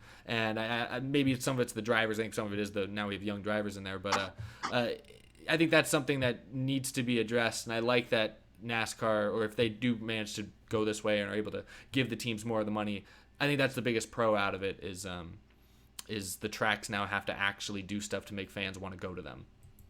Oh yeah, like whether it's little gimmicks like concerts during races, or little package deals like, hey, get your kids in for free, or other festivals, maybe, like, I don't know, hey, if you go to this tracks festival, then you get free tickets to a certain race, and all that. I remember in 2017, I had to just donate blood just to get free tickets to the truck race that year. Wow. So yeah, to the Vegas truck race. They were giving away at the supermarket last year tickets to Dover, 2 tickets. All you had to do was go up to the counter and ask for them. For real. Like, you didn't have to do anything. You'd have to donate blood. You didn't have to, Cup Series tickets. You didn't have to sing a song. You didn't have to perform a little dance and a hula skirt for them. They just, here you go. Here are tickets. Wow. Just go up to the window and you get 2 free Cup tickets. Yeah, it was freaking awesome. They've literally paid us to get people to come to the track because it's Dover. I wish Bristol did that. You can just go up. Hey, can I have free tickets? Sure. They still sell the good, especially for the night race, a good enough amount of tickets that maybe they do it for the spring race. Maybe. I think it's Dover this year. They're getting the Grand Funk Railroad to perform a concert. I'm there, man. Like, damn. I mean, Wait, who? You had me at Grand Funk Railroad. I mean, don't you know? I'm all Who is that? Is that a real band or is that? It's a band from like They started up in like 1960, something that general. Oh time. yeah, I don't know. I don't listen to that music. I don't really listen to all that much, but they sound good. Yeah, funny name. You're selling them pretty hard for us, so. Yeah, I might have to. You know what? I gotta go get that Grand Funk Railroad. I gotta. Damn. Railroad. Getting the band back together. Wait, never mind. This isn't them. Okay, sorry. I looked up Grand Funk Railroad best songs. At first, I recognized one. I was like, oh wait, no, this isn't not. It's someone else. Why did you know it's actually One Direction? That's what it is. Oh, goodness. Well, maybe it is. I don't know. Oh yeah, no, this is them. So you definitely probably recognize we're an American band. That's them. Yeah. Mm-hmm. Don't be playing their music on stream. Don't get me demonetized. No, I'm not. I'm not going to. But I mean, okay, so you get the Grand Funk. How many people are you bringing to the race with that? Don't they need to join? You got 5 of us right here coming. Besides us 5, who's coming to the track because of that? It's like the Super Bowl when they used to have these old time bands playing the halftime show. Now they have Katy Perry, Maroon 5. You got Adam Levine going shirtless and shit, and that brings people in for whatever stupid reason. But they need to I still feel like NASCAR hasn't fully joined this century. Well, they just need to adapt, really. I don't know. You can get country bands. That'll, I think, really relevant country bands now. I think that would be fitting, and that would bring more people. No one's coming besides us 5 to see the Grand Funk. It's just not happening. Also, you also have to, adapt to, these brand new stadiums and facilities from other sports. I mean, at a NASCAR race, you just go there, you sit down, just watch the race. I mean, people our age, we like to get up, walk around, take pictures, and all that stuff. Sort of make these tracks more accessible towards that during the races. I remember Ty Dillon alluded to that about 3 months ago in some Fox article. He was talking about the same thing I was just talking about. So maybe sort of go that route. Think outside the box. I just know around Austin, because we now have the U.S. Grand Prix there once a year. You look at billboards. F1, they have that pretty prominently displayed, but then larger than anything else besides that is Imagine Dragons and Pink or whatever it is this year. Exactly. And I'm that's what I'm saying. That's why they draw a lot of tickets, but that's a full weekend event. It's a big tourism thing, but obviously NASCAR can't get Imagine Dragons to come to every race, except maybe the Daytona 500. They could afford that, but still, I like what you said. Even just a relevant country artist, a more relevant someone who's that could do the trick right there. It's one odd person one odd musician they brought, rapper Machine Gun Kelly, to the 2018 All-Star race. He said, "Gentlemen, start your engines," and my mom was like, "Who's that?" And I was like, "That's freaking Machine Gun Kelly. What the hell is he doing here?" I don't know. Just imagine NASCAR asking someone like Cardi B to do some stuff like that. I'm not talking that level, but something a little more relevant. We have standards here. Yeah, but they're higher than Cardi B. I do like what you need to do is start Avenged Sevenfold's next world tour at the Daytona 500. Boom, right there. You got all the metalheads going to watch NASCAR now. I think if they asked Nickelback to come to Homestead this year, they got a sellout crowd. They need to do Indianapolis. Yeah, that'll help that crowd out a little bit. Yeah. Oh gosh, I was gonna say I like what Texas Motor Speedway did earlier this year. They didn't have a pre-race concert, which I was like, oh okay. Instead, they had the Stadium Super Trucks do a race before the green flag, like a couple hours before the race, and then they had them do a race after the race was over. So I was like, oh, Stadium Super Trucks, that's at least something new, and I don't know, at least it's on racing theme, and I enjoyed it. I actually preferred that to the concerts, mainly because I never cared for the concerts, but I'm sure some people do. But, you know what? We're talking, all this talk of concerts. How about the racing here, though? Like, how about, NASCAR or fans? Well, no. I'm saying the fans.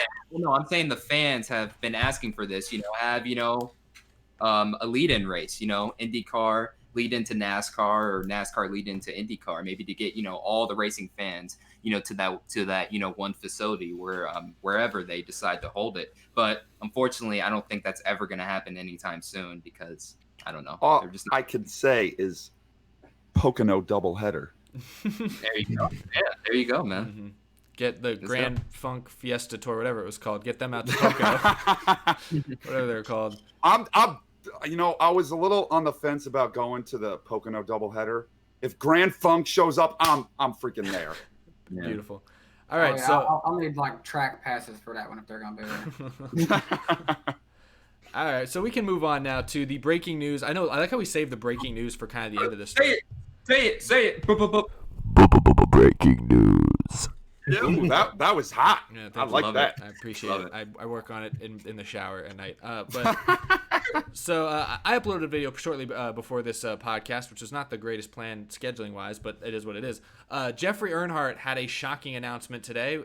So sorry, Earnhardt fans, this isn't going to go too well for you guys. So he revealed on Twitter today, out of nowhere, that he and IK9, his sponsor this season, were splitting up, and that meant that Jeffrey Earnhardt was no longer going to be racing with Joe Gibbs Racing, or I guess by that matter, Extreme Concepts Racing, for the rest of the season. He's done there, and I guess that leaves his future kind of in jeopardy. Don't really know what's going on with Jeffrey Earnhardt, but that left a lot of people concerned because if you remember a month ago at Daytona, they had to pull out. He was going to be in that race with an IK9 sponsored car. They pulled out the week before, and nobody knew why. People were suspecting it was like something like that DC Solar deal, maybe IK9 wasn't paying the bills, something like that. But then IK9 responded on Twitter today saying that it was Jeffrey Earnhardt that ended their contract. That it was Jeffrey who decided he didn't want to race with IK9 and Joe Gibbs anymore.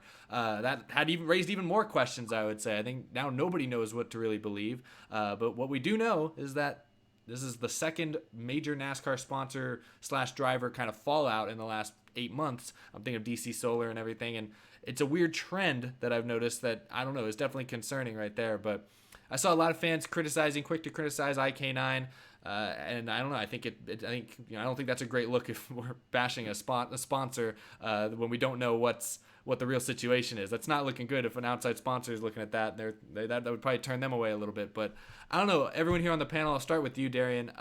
What is your initial reaction to Jeffrey Earnhardt's surprise announcement today? I was so confused. I was like, oh, K9 left him.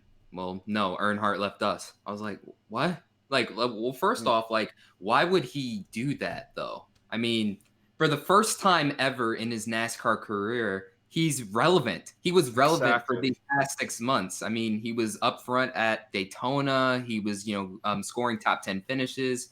Now, granted, that's arguably the best car in the field, but I mean, that's the best equipment Jeffrey has ever driven in NASCAR, period. So it was just great to see an Earnhardt out front again.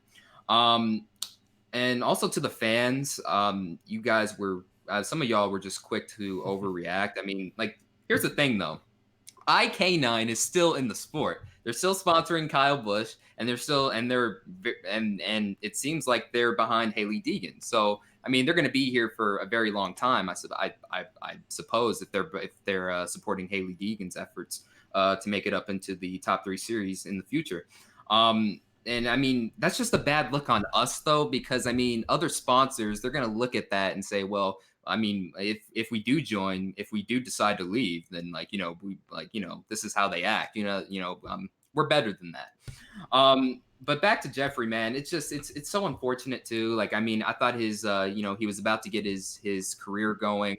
He also, I mean, this also means he ends up losing his ride with that new team, the 81, XCI, XCL. Extreme Concepts. They're they're dipping their toe into the Cup Series this year. Yeah, Extreme Concepts. So his ride is over there, and that team seemed to me had some potential for the future, based off of this whole deal. So I don't know what the hell is going on over there now. Not that they've pulled the plug on the whole sponsorship deal, or somebody pulled the plug. I don't know. This whole thing's fishy. You got one guy saying, from Jeffrey Earnhardt's tweet, it sounded to me when I read it. I thought like, oh, they left him, they dumped him. But then I came on and was like, nah, you can blame Jeffrey Earnhardt, and it's his fault. Like, his lawyers decided to pull the plug. But like, I don't know, something's fishy. Somebody's not telling the truth. Like you know what I'm saying? Like, I don't know if Jeffrey was alluding to that, but that's how it came off to me. It's reminiscent of the Carl Edwards leaving in 2016. He left kind of out of nowhere, said all the right things, but then we followed the money, and it was kind of suspicious. I don't know, but I feel like this one still, there's just way more. But also, one last thing I want to point out too. This is sort of related to this. I mean, just these sponsorship deals you were talking about, Eric. I mean, all of these, like a lot of these racing teams, not even in NASCAR, mind you, are looking wherever they can for sponsorship. For example, F1, the whole situation with, the energy drink, Rich Energy. Apparently that was a sketchy deal from the very beginning. All the F1 fans were saying, yeah, this was bound to explode right in their faces from the very beginning. DC Solar as well, basically screwing Ross Chastain out of the ride. I mean, NASCAR teams are so desperate now these days to get whatever they can from, to get, how much money they can for their programs, to put into their race teams. And it doesn't matter, no matter where it's from, oh, your business is a little sketchy. Oh, but you're still willing to give us money. Come aboard. We'll put your thing on the car, and then it ends up backfiring. We saw that with Carl Long a couple of years ago. He showed up with a company who I believe was in the marijuana business, and that's not a good image for NASCAR. So he pops up to the track. It's like, look at my sponsor, guys. Oh no, hide that. Yeah. So I mean, I don't know. It's a tough situation. I hope Jeffrey can somehow bounce back from this, but right now, I don't see how he's going to get a better ride. It doesn't get any better than Joe Gibbs Racing in Xfinity. It doesn't get any better. Didn't the same thing happen? Who was it that was driving for Kyle Busch Motorsports in the Truck Series? No, that was but that I'm just saying, like, the money wasn't really there, but they're just Josh. I think his name was Joshua Boston. I think that was Justin Boston. Or Justin Boston, yeah. Sloop. Or Justin Reed. I can't remember his name right now. Chat, help me out. But that was his father's company, and that was a sketchy deal, and they're still in the courtroom basically over that. Like, basically his career is done. So, but just like taking money wherever you could find it. They just weren't really, you weren't really sure if they were going to be able to pay for this or not, but now they can pay now. Justin Boston, that's his name. Okay, I got it right. Justin Boston, that was his name. So, I mean, again, yeah, it all goes back to, NASCAR not, having enough money. And again, a lot of this television money goes to the racetracks, just keeps going up to the racetracks. They're taking most of it while these teams have to, salvage what they have. And another thing is we're seeing NASCAR limiting what sponsors can and can't sponsor rally. Like something this should be great for the sport. Like, we had the Have One deal with Ben Rhodes, and they couldn't include the Chevron logos. We had them entirely remove the Marathon logos from Mark. I cannot remember his last name off the top of my head. Anyways, we had him remove the Marathon logos from his truck, because that's his like dirt series sponsor. So it's like, hey, do you want sponsors or not? Yeah, I mean, it's like where you want to go. It's not like we're saying, oh yeah, Marathon, yeah, they're the biggest gas sponsor of NASCAR.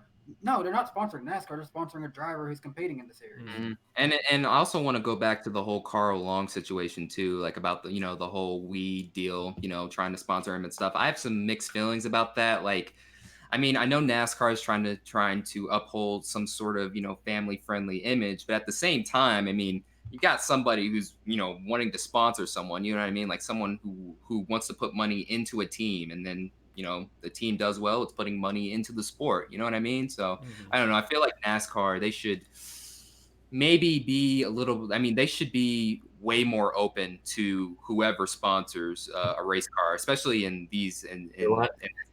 You let the Joe Rogan Experience sponsor a lower series car, and that's basically the number one weed promoter in America. Yeah. Honestly, looking at the topic at hand here, though, I think that issues like this are going to become more and more common, especially into the next TV deal, because as that pool of money consistently gets smaller and smaller, these teams are going to get more desperate to keep the good old days going and keep this money flow coming in.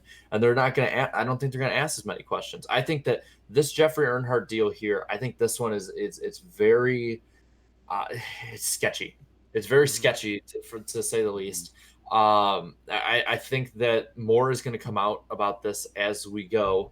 And if more doesn't come out about it, I think that just makes it even weirder, because I don't see, unless a driver has some fundamental moral reason against a sponsor, I don't see any reason that a driver who has just now become relevant in such a high-profile car would basically just turn their nose up at a sponsor that's willing to let them race. Mm-hmm. I think that this announcement here explains at least that there was something going on for the reason for him not being in Daytona. I think it gives another breadcrumb to that little mystery to lead to something else.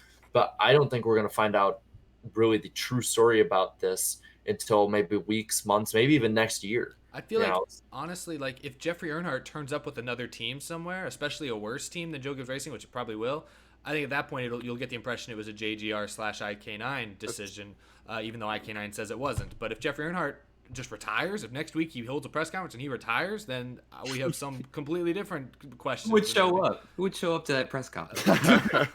I'm just saying. I'm sorry. I'm sorry. I'm just saying. I mean, that's what we were talking about it before the show started, and I like what you said before. Why would he leave a team where he's having the best runs of his entire career in any series? It doesn't seem like that would be possible. So then you think, okay, that Joe Gibbs Racing, they got their sponsorship, they got IK9 to sign with them, so they forced them out. And we were talking about before that Kevin Conway, I was reading that Kevin Conway originally brought Z-Line Designs to Joe Gibbs Racing. Mm-hmm. And all of a sudden then Kevin Conway wasn't a part of the race team anymore. But Z-Line Designs was still sponsoring them. So it seems like these teams work with the sponsors, and then they get you fast. The driver does the work to bring the sponsor in, but then if the sponsor and the team get along real well, they'll go find themselves a different driver. Mm-hmm. Yeah, I think that honestly is very compelling argument. I think Joe Gibbs Racing, I mean, they've proven it even in recent history, not just with the Z-Line thing, but even just they kind of ran Furniture Row Racing out of business so they could take their sponsors, they could take their equipment, they could take their driver. In my video today, I kind of went out on a total limb here. I have no evidence to back this up, but that makes me think they're not going to just. I think Extreme Concepts Racing will stick around. They're going to keep trying their hand at this. I don't think they're gone because it doesn't seem like it's a financial issue with them so much. They're going to need another driver. I think perhaps Joe Gibbs is looking at putting Christopher Bell in that ride. And maybe, I don't know if they go full-time Cup next year, maybe part-time Cup and another year in Xfinity. Maybe he stays in the 20 in Xfinity but tries a part-time year in Cup with Extreme Concepts. Maybe that's the route they go because, like you said, we like Jeffrey Earnhardt, but Christopher Bell's better. So dump Earnhardt for Bell. It's the kind of underhanded, sort of behind-the-scenes, don't look behind this curtain type of move Joe Gibbs might be willing to make. But I don't know. I think there's definitely other options besides Christopher Bell. It's just, in my head, Joe Gibbs, it feels like each week he's getting more and more desperate to find a place for both Jones and Bell. This might have been the door that he saw could open up if he forced his way in. But I don't know. What do you guys think? It's a cutthroat business. So, yeah. I mean, if they kick Jeffrey to the curb for, whoever, I mean, it's messed up. But, I mean, hey. Well, it's XCI, that's the race team, mm-hmm. right? Yes. They're 81, and their 81 is styled to match the 18. Mm-hmm. So that is another Joe Gibbs car. Yeah, they could very well be just forming a second team, and maybe they force Jeffrey out to make room for a Xfinity driver that they don't have a place for. How many satellite teams does Gibbs have? Damn, like 2? Like he's gonna own the whole damn series. Yeah, I know. Because even 95 has the Gibbs font at this point too. I think. Yeah. It's a Gibbs. Okay. I'm actually kind of liking this theory, and if this were to be the case, I think realistically I could see IK9 stepping up in that project for a brief period. I could maybe even see a couple of Xfinity sponsors, such as maybe Ream. I don't know if GameStop would really step up. They haven't really seen. They backed off because GameStop doesn't make any money. Yeah. Oh God. Oh God. I just thought about this. Watch Brendan Jones move up to that team. No. I just thought about that. Oh dear. You said Ream, so. Come on. We've already got 2 Menards cars out there. Do we really? No, dude. I can see There's it. not enough piss yellow on the track. I can see it. I could see him replacing. I can see him in that 81 red. And I'm sorry. I'm not saying that. Man, I don't know. Just like wherever the money's at, though, don't have to perform the best. Don't have to perform up to par. So I could see it. That would just be. God. How about we just switch Brandon Jones over to the 18, let him try the best car for a little bit. In Xfinity series, that is. In Xfinity series. I really liked the putting him in the 18 in the Cup car. Get rid of that guy. God, what's he done? Shoot, let's try Kyle Busch in the 81. See if he can make that team just brilliant or something. I don't know. Yeah. Shoot, I don't know. All right. Well, before we move on, I guess assuming we've exhausted that topic, before we move on to our final discussion, unless we might have something else. One more. Before we do that, one more and then picks. A quick couple of super chats. Carl Singleton just sent in. Joe Gibbs equals Disney confirmed. Yeah, because they're buying up everything. They're buying up all their competitors. Yeah. Earlier, Flying Gator, we were still talking about Stuart Friesen and his son, I think, but I don't understand what this message means. He says his son is as cute as Jimmie saying he's scary. I don't know what that means. But thank you, Flying Gator. Your creepy uncle jumped in right after Danny got here and dropped $5 in the chat, so I appreciate that. Your creepy uncle. And then that was it. So those are the 3. Appreciate the support as always, guys. What was our penultimate topic tonight? I forgot, Jarrett. Oh, we lost Jarrett. He's frozen. Oh no. He froze. Oh no. Dang it. He had a topic for us, and now we can't see or hear him. What was it? This close to the end and it's gonna fall apart. My notes are pretty much done, so I don't know what his topic was. Maybe it was something I forgot. Okay, I think I'm back. You're back. You're back. So basically, my internet's going to crap right now. But Discount Tire, I think we're going to the next topic. Discount Tire extended its deal with Penske, adds 5 more races as Brad Keselowski's primary sponsor. There you go. Some good positive sponsorship news to wrap this up. That's nice to see. Positive. Not all the sponsors are leaving. I see everyone on Twitter acting like this means it's the end of Miller Lite and NASCAR forever. What? Yeah, I don't know. No, it just means that they don't have to pay as much now. Wait, did they say they were going to leave? And it's all. I mean, they're here to stay. We don't know. Yeah. I guess we don't know what their deal is, but I'd assume Miller Lite would stay on for at least a. Miller Lite not sponsoring the 2. Come on, y'all. They've been sponsoring forever. I don't see that. I mean, that's Miller Lite was with Brad when they won a championship. I don't see that happening. They were with Rusty Wallace. Yeah. What I do see is just the fact that Miller Lite probably doesn't mind. They don't have to pay for an entire season anymore like they used to. And with Brad, obviously, going away from running Xfinity Series races all the time, Discount Tire probably wants to continue with Brad, and it just gives a chance for both companies to work better together. And I mean, and still, even at that, we're going to see, like Alliance Truck Parts, a couple of other odd and end races for Brad. It just means these companies don't have to fork out as much. Mm-hmm. It's nice to diversify where your money's coming from. If you're getting all your, like Jimmie would having all that money in Lowe's, and then Lowe's backs out. The fact that they found Ally is shocking to me, but they're going to be in the same situation probably in a few years or however until Jimmie retires. But Flying Gator sent another super chat saying he meant Jimmie saying Blaney was scared. So I guess the kid was running So what'd you think of that, Michael? What'd you think of Jimmie, his altercation with Blaney after the race? Okay, well, what he said, what Jimmie said, Jimmie, what he said, I thought was hilarious. That his lips were quivering, his knees weak, arms are heavy. Like, that was hilarious. And I really wish he would have I wish there was a fight. Like, well, Jimmie, no, you don't want that smoke. I guarantee you, you don't want that smoke from Blaney. You don't want that smoke from Blaney. Jimmie runs. It feels weird saying his name normal. I'm sorry. He runs like Iron Man marathon. Wow, he runs. Wow, I used to run too. Doesn't mean I can fight. He is going to smoke you, Darius. Don't even get me started with you again. Jesus That means he's really good at running from a fight now, doesn't it? Yeah, he's gonna run away. Exactly, he's running away from Blaney. No, I saw the whole video. I saw the whole video, bro. Blaney was. Can I talk? Okay, so I was really hoping that Jimmie was gonna knock his freaking block off, but of course he didn't, because he's a nice guy. That's what I like about Jimmie. You know, I got his plush in here. I like him. So I don't know. I hope. I kind of want to see him pay him back, because he's never paid. Well, he's tried to pay back Kurt Busch once, and that went, oh, God. He pays back about as well as Danica did. So I don't know if I really want to see him do that. But, yeah, Blaney, he pisses me off now. Every time I see that brightly colored 12 car, I'm going to be pissed. You need to show Blaney some respect, Michael. Why? You need to show him some respect. He drove right through the greatest driver of all time. He was in the way. He was in the way. There are other ways of getting around someone. He was in the way. I gotta mute them, guys. You know what? You know what, Darian? Screw you. He's in the way. Get his ass out the way. Oh, good Lord. Hey, Michael, look here. Yes.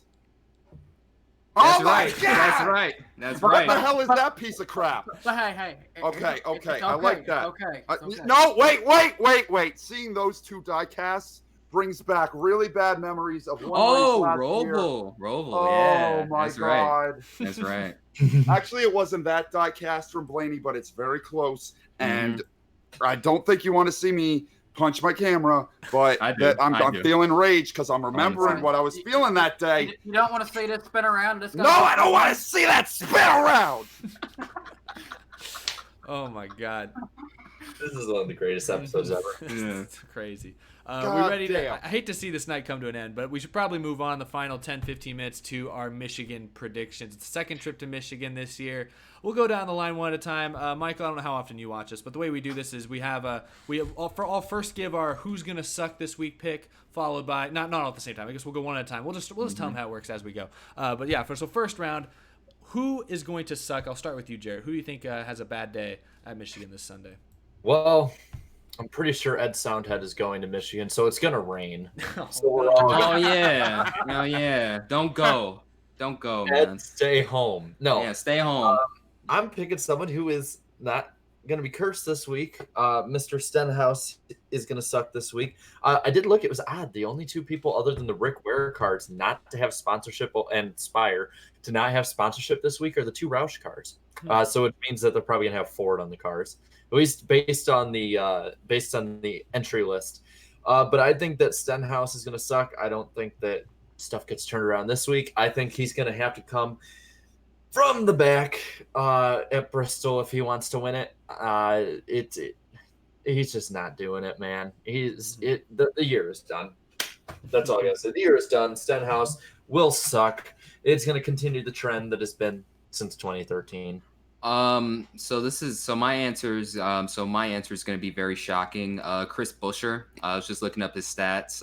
In 7 starts, only 1 top 10. Average finish is 22.4. It's really a non-factor all the time out there. So I love the guy, trust me, but just for this one race, he's going to suck. Danny, how about you?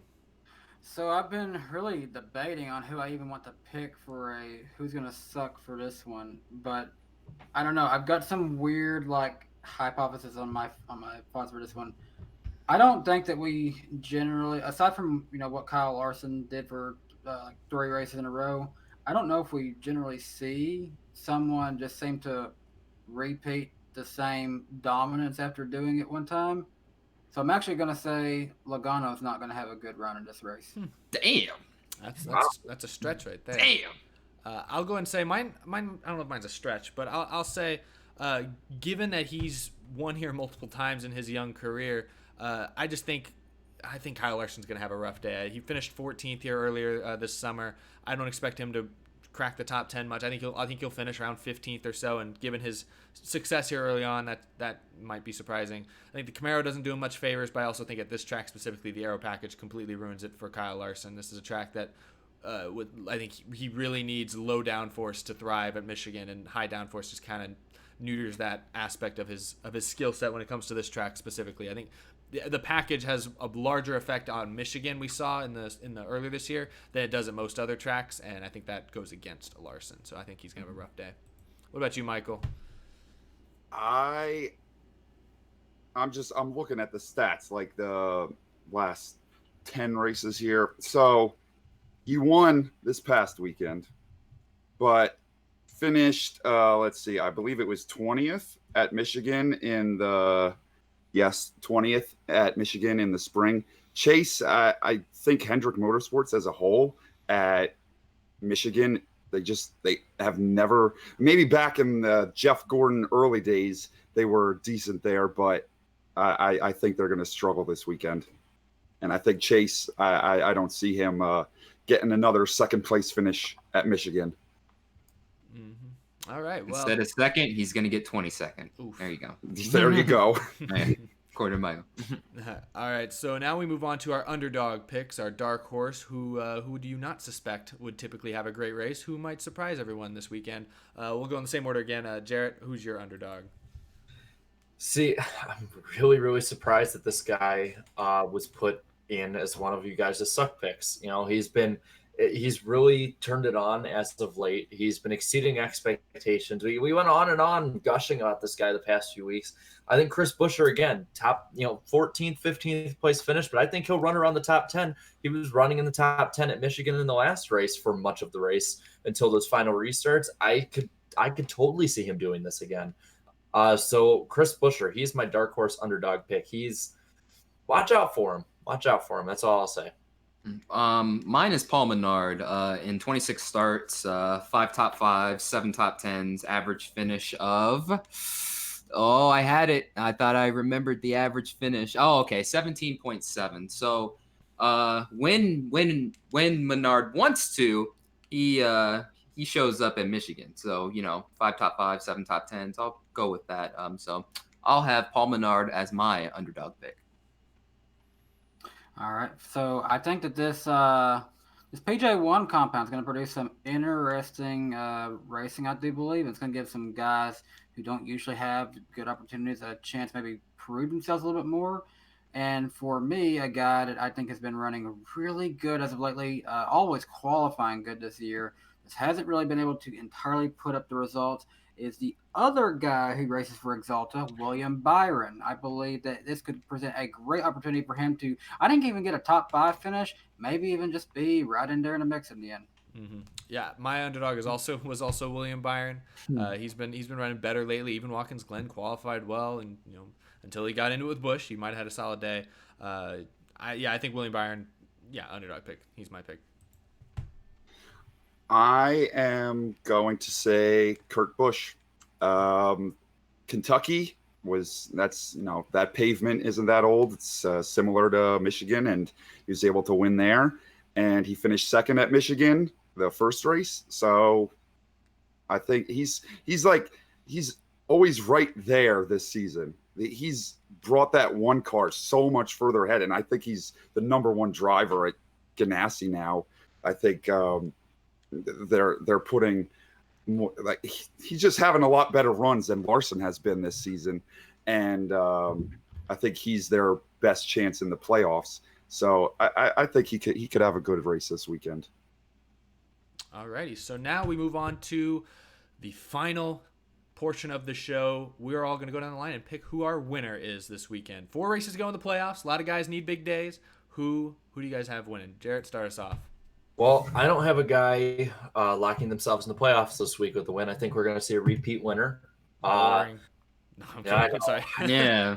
I don't think it's going to be Liano, though. I do think with such a great car he had before, I don't think that they're going to be able to repeat that. Now, there was a few other drivers that were up front and very close to him during that race.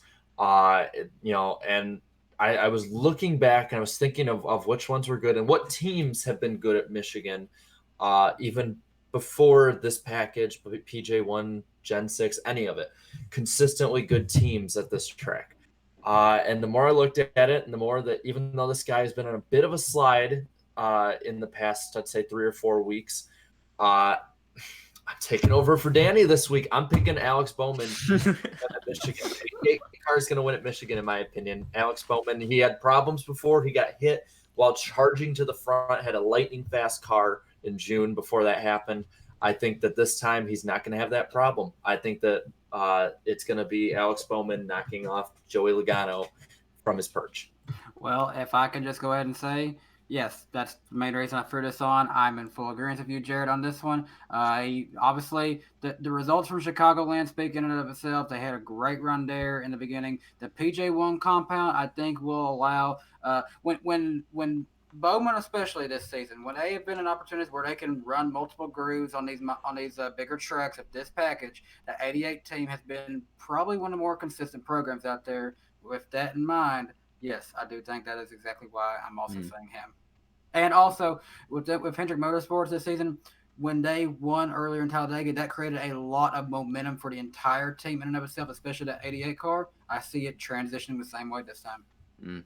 Well, I'm certainly not picking Jimmie Johnson, that's for sure. Screw you. God, why you gotta be such a bitch all the time? Why are you so mean to our guest, Darian? No, he knows it. We're playing. He knows it. He likes to shit talk. We're just trolling. I troll him on his other He stream. knows it pisses me off. I troll him all the time, man. So hard, and I don't appreciate it. Okay. All right. No, I do have a Hendrick pick, but it's not Johnson, Bowman, or Byron. Chase Elliott, 7 starts, average finish 7.4, 6 top 10s. He is always so good here, but he can never seem to put it together. If I just click on his racing reference thing, wow. He has finished second here 3 times. That's what I was saying before. Yeah, he has finished second here 3 times, man. So, but you said he's going to suck. Yeah, because he finished 20th in the spring, and I don't think Hendrick is great at this track. He did. So, yeah, I mean, looking at the stats, I don't know. I feel like Chase Elliott he's a can't miss for this one. And, yeah, Chase Elliott's going to win. And also, thank you, Michael, for being such a good sport this stream. I love it. I love you, man. I hate you.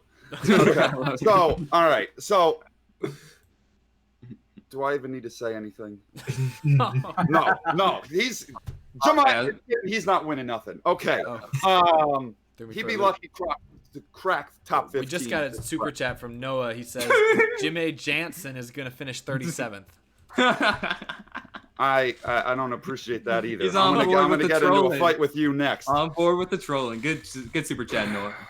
I see why you guys brought me here. Okay. So, yeah, Jimmie not very good at Michigan. He's got to win here. I don't know how that happened. And don't even get me started on 2009. I don't want to start thinking about that. Oh, yeah. Okay. But that's a long time ago. That ain't happening this weekend. I'm picking Harvick. I think he gets win number 2. This is like one of his favorite tracks. I see it. Well, I'll wrap this up. I'm really torn between these two. I don't want to go with the boring pick here. I was going to say Martin Truex Jr. He ran 3rd here earlier this season. He's been just really good this whole year. Kyle Busch, or not Kyle Busch, I'm sorry. Yeah. All the other Gibbs cars, Hamlin, they've all been good at these fast tracks as well. But I'm going with Eric Jones this week. I think he's, 4 straight top 4 finishes. He obviously needs to continue to run well.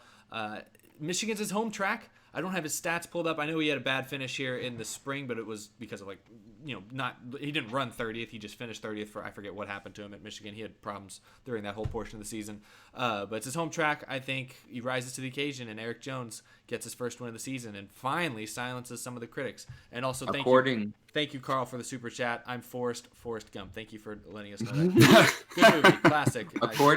Eric, according to Rick Allen, that would be Eric Jones' first career win. Rick Allen, I don't know. Oh, dear God, don't get me started on that guy. Well, Blue Jimmy fan just sent a super chat. Thank you, man. Michael, don't take Darian's insults to heart. At least Bubba is 27th in points. Also, yeah. You know what? I'm gonna start shit talking Bubba like bad. That's fine. I do that. Already anyway. you know that throwback scheme that he's running. Oh, don't you dare! It's ugly. It's ugly. It's ugly. You do not. I gotta mute them. They're shouting too much. Oh, you guys done? Sorry, I muted y'all for a Yeah, second. okay, we're done. Do not. I'm saying, dude, do not insult that scheme. Darian pulling out his inner Stephen A. Smith. Yeah. No, do not do that. Thank you, Blue Jimmy fan, for the super chat and the kind words. We appreciate that. All right. So, what was that? I think we got to talk about a little bit about our next 10 days and stuff. Woo! That is Bristol! very, very true. I'll let you do the talking on that. Hype people up a little bit. Yeah, Darian, you're the hype man. It's Bristol, baby! Let's go. We are going live out there, man. Next Wednesday, the podcast. Eric's not going to be there. He's going to be in Charlotte. I'm going to be in Charlotte. I got some exciting stuff I'm filming too. So he's got some business to take care of though. Business and pleasure. So he's got some stuff to take care of out there. Yeah, a lot of pleasure. A lot of pleasure out there. But no, next Wednesday, me and Jarrett will be at Danny B's house. And we will be doing the podcast for the first time in person with one another. That is going to be, I can actually touch them. They're going to be beside me. Please do not touch me. Do not touch me. Not like that. One of you guys just beat the ever-living shit out of Darian, please. I'm a nice guy in person, man. Come on. I'm a nice guy in person, man. It's just stream. I'm a little extra. He turns it on. Yeah, I turn it on like a lot. But we'll be on Danny's channel. Yeah, we'll be on Danny B's channel, and there's no guest for that. It's just us, right? Yeah, with that being said, I'll take it from here. We will be live on my channel next week. If you are watching this and you're not subscribed to Danny B Talks, please do that so you don't miss the first ever live edition of this podcast. It'll be okay. In person. Live and in person. The first live and in person edition of this podcast. Me, Darian, and Jarrett will not be in this area. Will be in my living room, just hanging out on the couch. That sounds beautiful. I just hate that I gotta miss it. Is Claudia gonna be on the podcast too? I don't know. You'll have to tune in to find out. Yeah, we gotta tune in to find out. I'll see. Sweet. I don't know. Are we able to talk about any more of our weekend or no? Not yet. I think we should. We can save that for next week. Well, we can tell people that if you're going to be at the Bristol night race, make sure you get to the track early on Saturday, because we are planning to do a big meet and greet in person with all four of us, plus probably some other NASCAR YouTube personalities you guys are very familiar with. So keep an eye on all of our Twitter feeds, our YouTube feeds. We're going to start hyping that up very soon. We have a specific location and time in mind, but we got to finalize a couple things, and we'll let you guys know very shortly. But we hope to run into a ton of you guys at Bristol. Come hang out with us, talk with us, take pictures, whatever y'all want to do. It'll be awesome. And also, everyone go subscribe to Michael Mrucz. Yes. His channel is said my name wrong. He's plugging you. He's at least saying good things about it. I didn't. Yeah. I swear to God, I didn't do that. I'm sorry. Have you heard they're not going to know who to look for. I'm so sorry. To be fair, I stayed quiet when I heard it, but I did hear Michael call you Darren at one point. I did. No, I didn't. That's right. No. That's that right. never happened. Darren. That's right. That's my name. No. That's my name, man. No. But everyone, go subscribe to Michael Mrucz. Thank you. Help him get to 4K. What's his subscriber count now? I'll go look right now. See what it is. And while you do that, before we wrap the stream, I do have a few super chats to catch up on really quick. Corvette Racing 48 earlier sent $2.99. Greatest podcast episode ever? ? Wow, glad you guys are having fun. That's because I'm here, baby. I honestly, he's probably right. Like this. There was the most live viewers on this podcast, the most since we had the Alan Bestwick interview. Yeah, Damn. 4 was our peak. The Mrucz wave. Hey, you said my name wrong. I know. I bring tons of star power, so it's not surprising. Yeah. And I also want to point out Mrucz. You said it wrong. Mrucz is only 12 subscribers What? away from 4K. Holy Get him shit! there, boys. I was 31 away when I started. Nope, you're only 12 now. So go thank you subscribe to him, guys. Yeah, Mrucz. Not Mrucz. Oh, I love you, Darren. You're awesome. Oh, now he's less than 10 away. Oh my gosh, What? he's 9. 9 away now. Wait, I gotta Nine get. Wait. Keep it coming, y'all. Carl Singleton sent a few super chats. Ultimate 23 Dragon for the podcast. We'd love it. We always shit. I would for new love to have guests. her on. Yeah, I would love to have her on. He also man. sent to and said, "Stay off the weed." I think he was referring to your Stephen A. impression. Stay off the weed. Ask the 9, ask the 10, ask 11. Yeah. Well, we're getting there. He also We're 2 away. Yeah, we got it. 4,000. Okay, on the live stream. And comprehensive noise. 4,007. Y'all are awesome. I love you. Let's go. Big tons of kisses to every last one of you. I love you hard, big time. 4,013. Holy shit. You guys are gonna kill Michael. Oh my tonight. god. Get him kicked out. That is awesome. Isn't that her drinking out of a freaking gas can? Oh my god. Hey, this is by gas far- can water. Don't you talk about shit. No big gas can water. Carl Singleton. I'm also out of sent- gas can water. Damn. He also sent to High School Musical stream, baby. I assume that's what HSM stands for. No, we're not doing that. Yeah, I'm not doing that. I don't want to do that either. Disney will come after Yeah. us. I'm sorry. I don't want to watch High School Musical. No. Well, this has been a beautiful stream. A lot of tempers, a lot of love, a lot of trolling. milestones being reached. This is big. 4,017. oh my god. Poor Eric probably has lost his monetization from this video. That's okay. I'll survive. Oh, he's holding it up. Look at that. Look at that. That's the podcast Keep effect, it coming. man. Corvette Racing 48 says Michael needs to be on the podcast every week. How busy are you? You a busy person? Not in the middle of the week, not really. Well, we'll see what we can do about that. But we're glad you I guys would enjoyed. love to come back. I had a great time. You guys was are like awesome. knowledgeable and stuff. When Jimmy and wins his 8th championship or loses and misses the playoffs for the first time, we'll have you on. So either a highest of high or the lowest of lows. We'll make sure to bring you back. I'm gonna be crying like a bitch if he loses. But what if he wins? Won't you still be crying? I might dry hump something. All right, that's it. We're done. We're done. All right. Hey, keep in mind, he's got to win again. He's got to win again. Yep. Yeah. He's gonna win. Don't you worry. No, he's not. No, he's not. It's on. Shut the hell up! I love all of you. Thank you guys for having me. Yeah, thank you everyone for tuning in. Thank you, Michael Mrucz, for being on the show.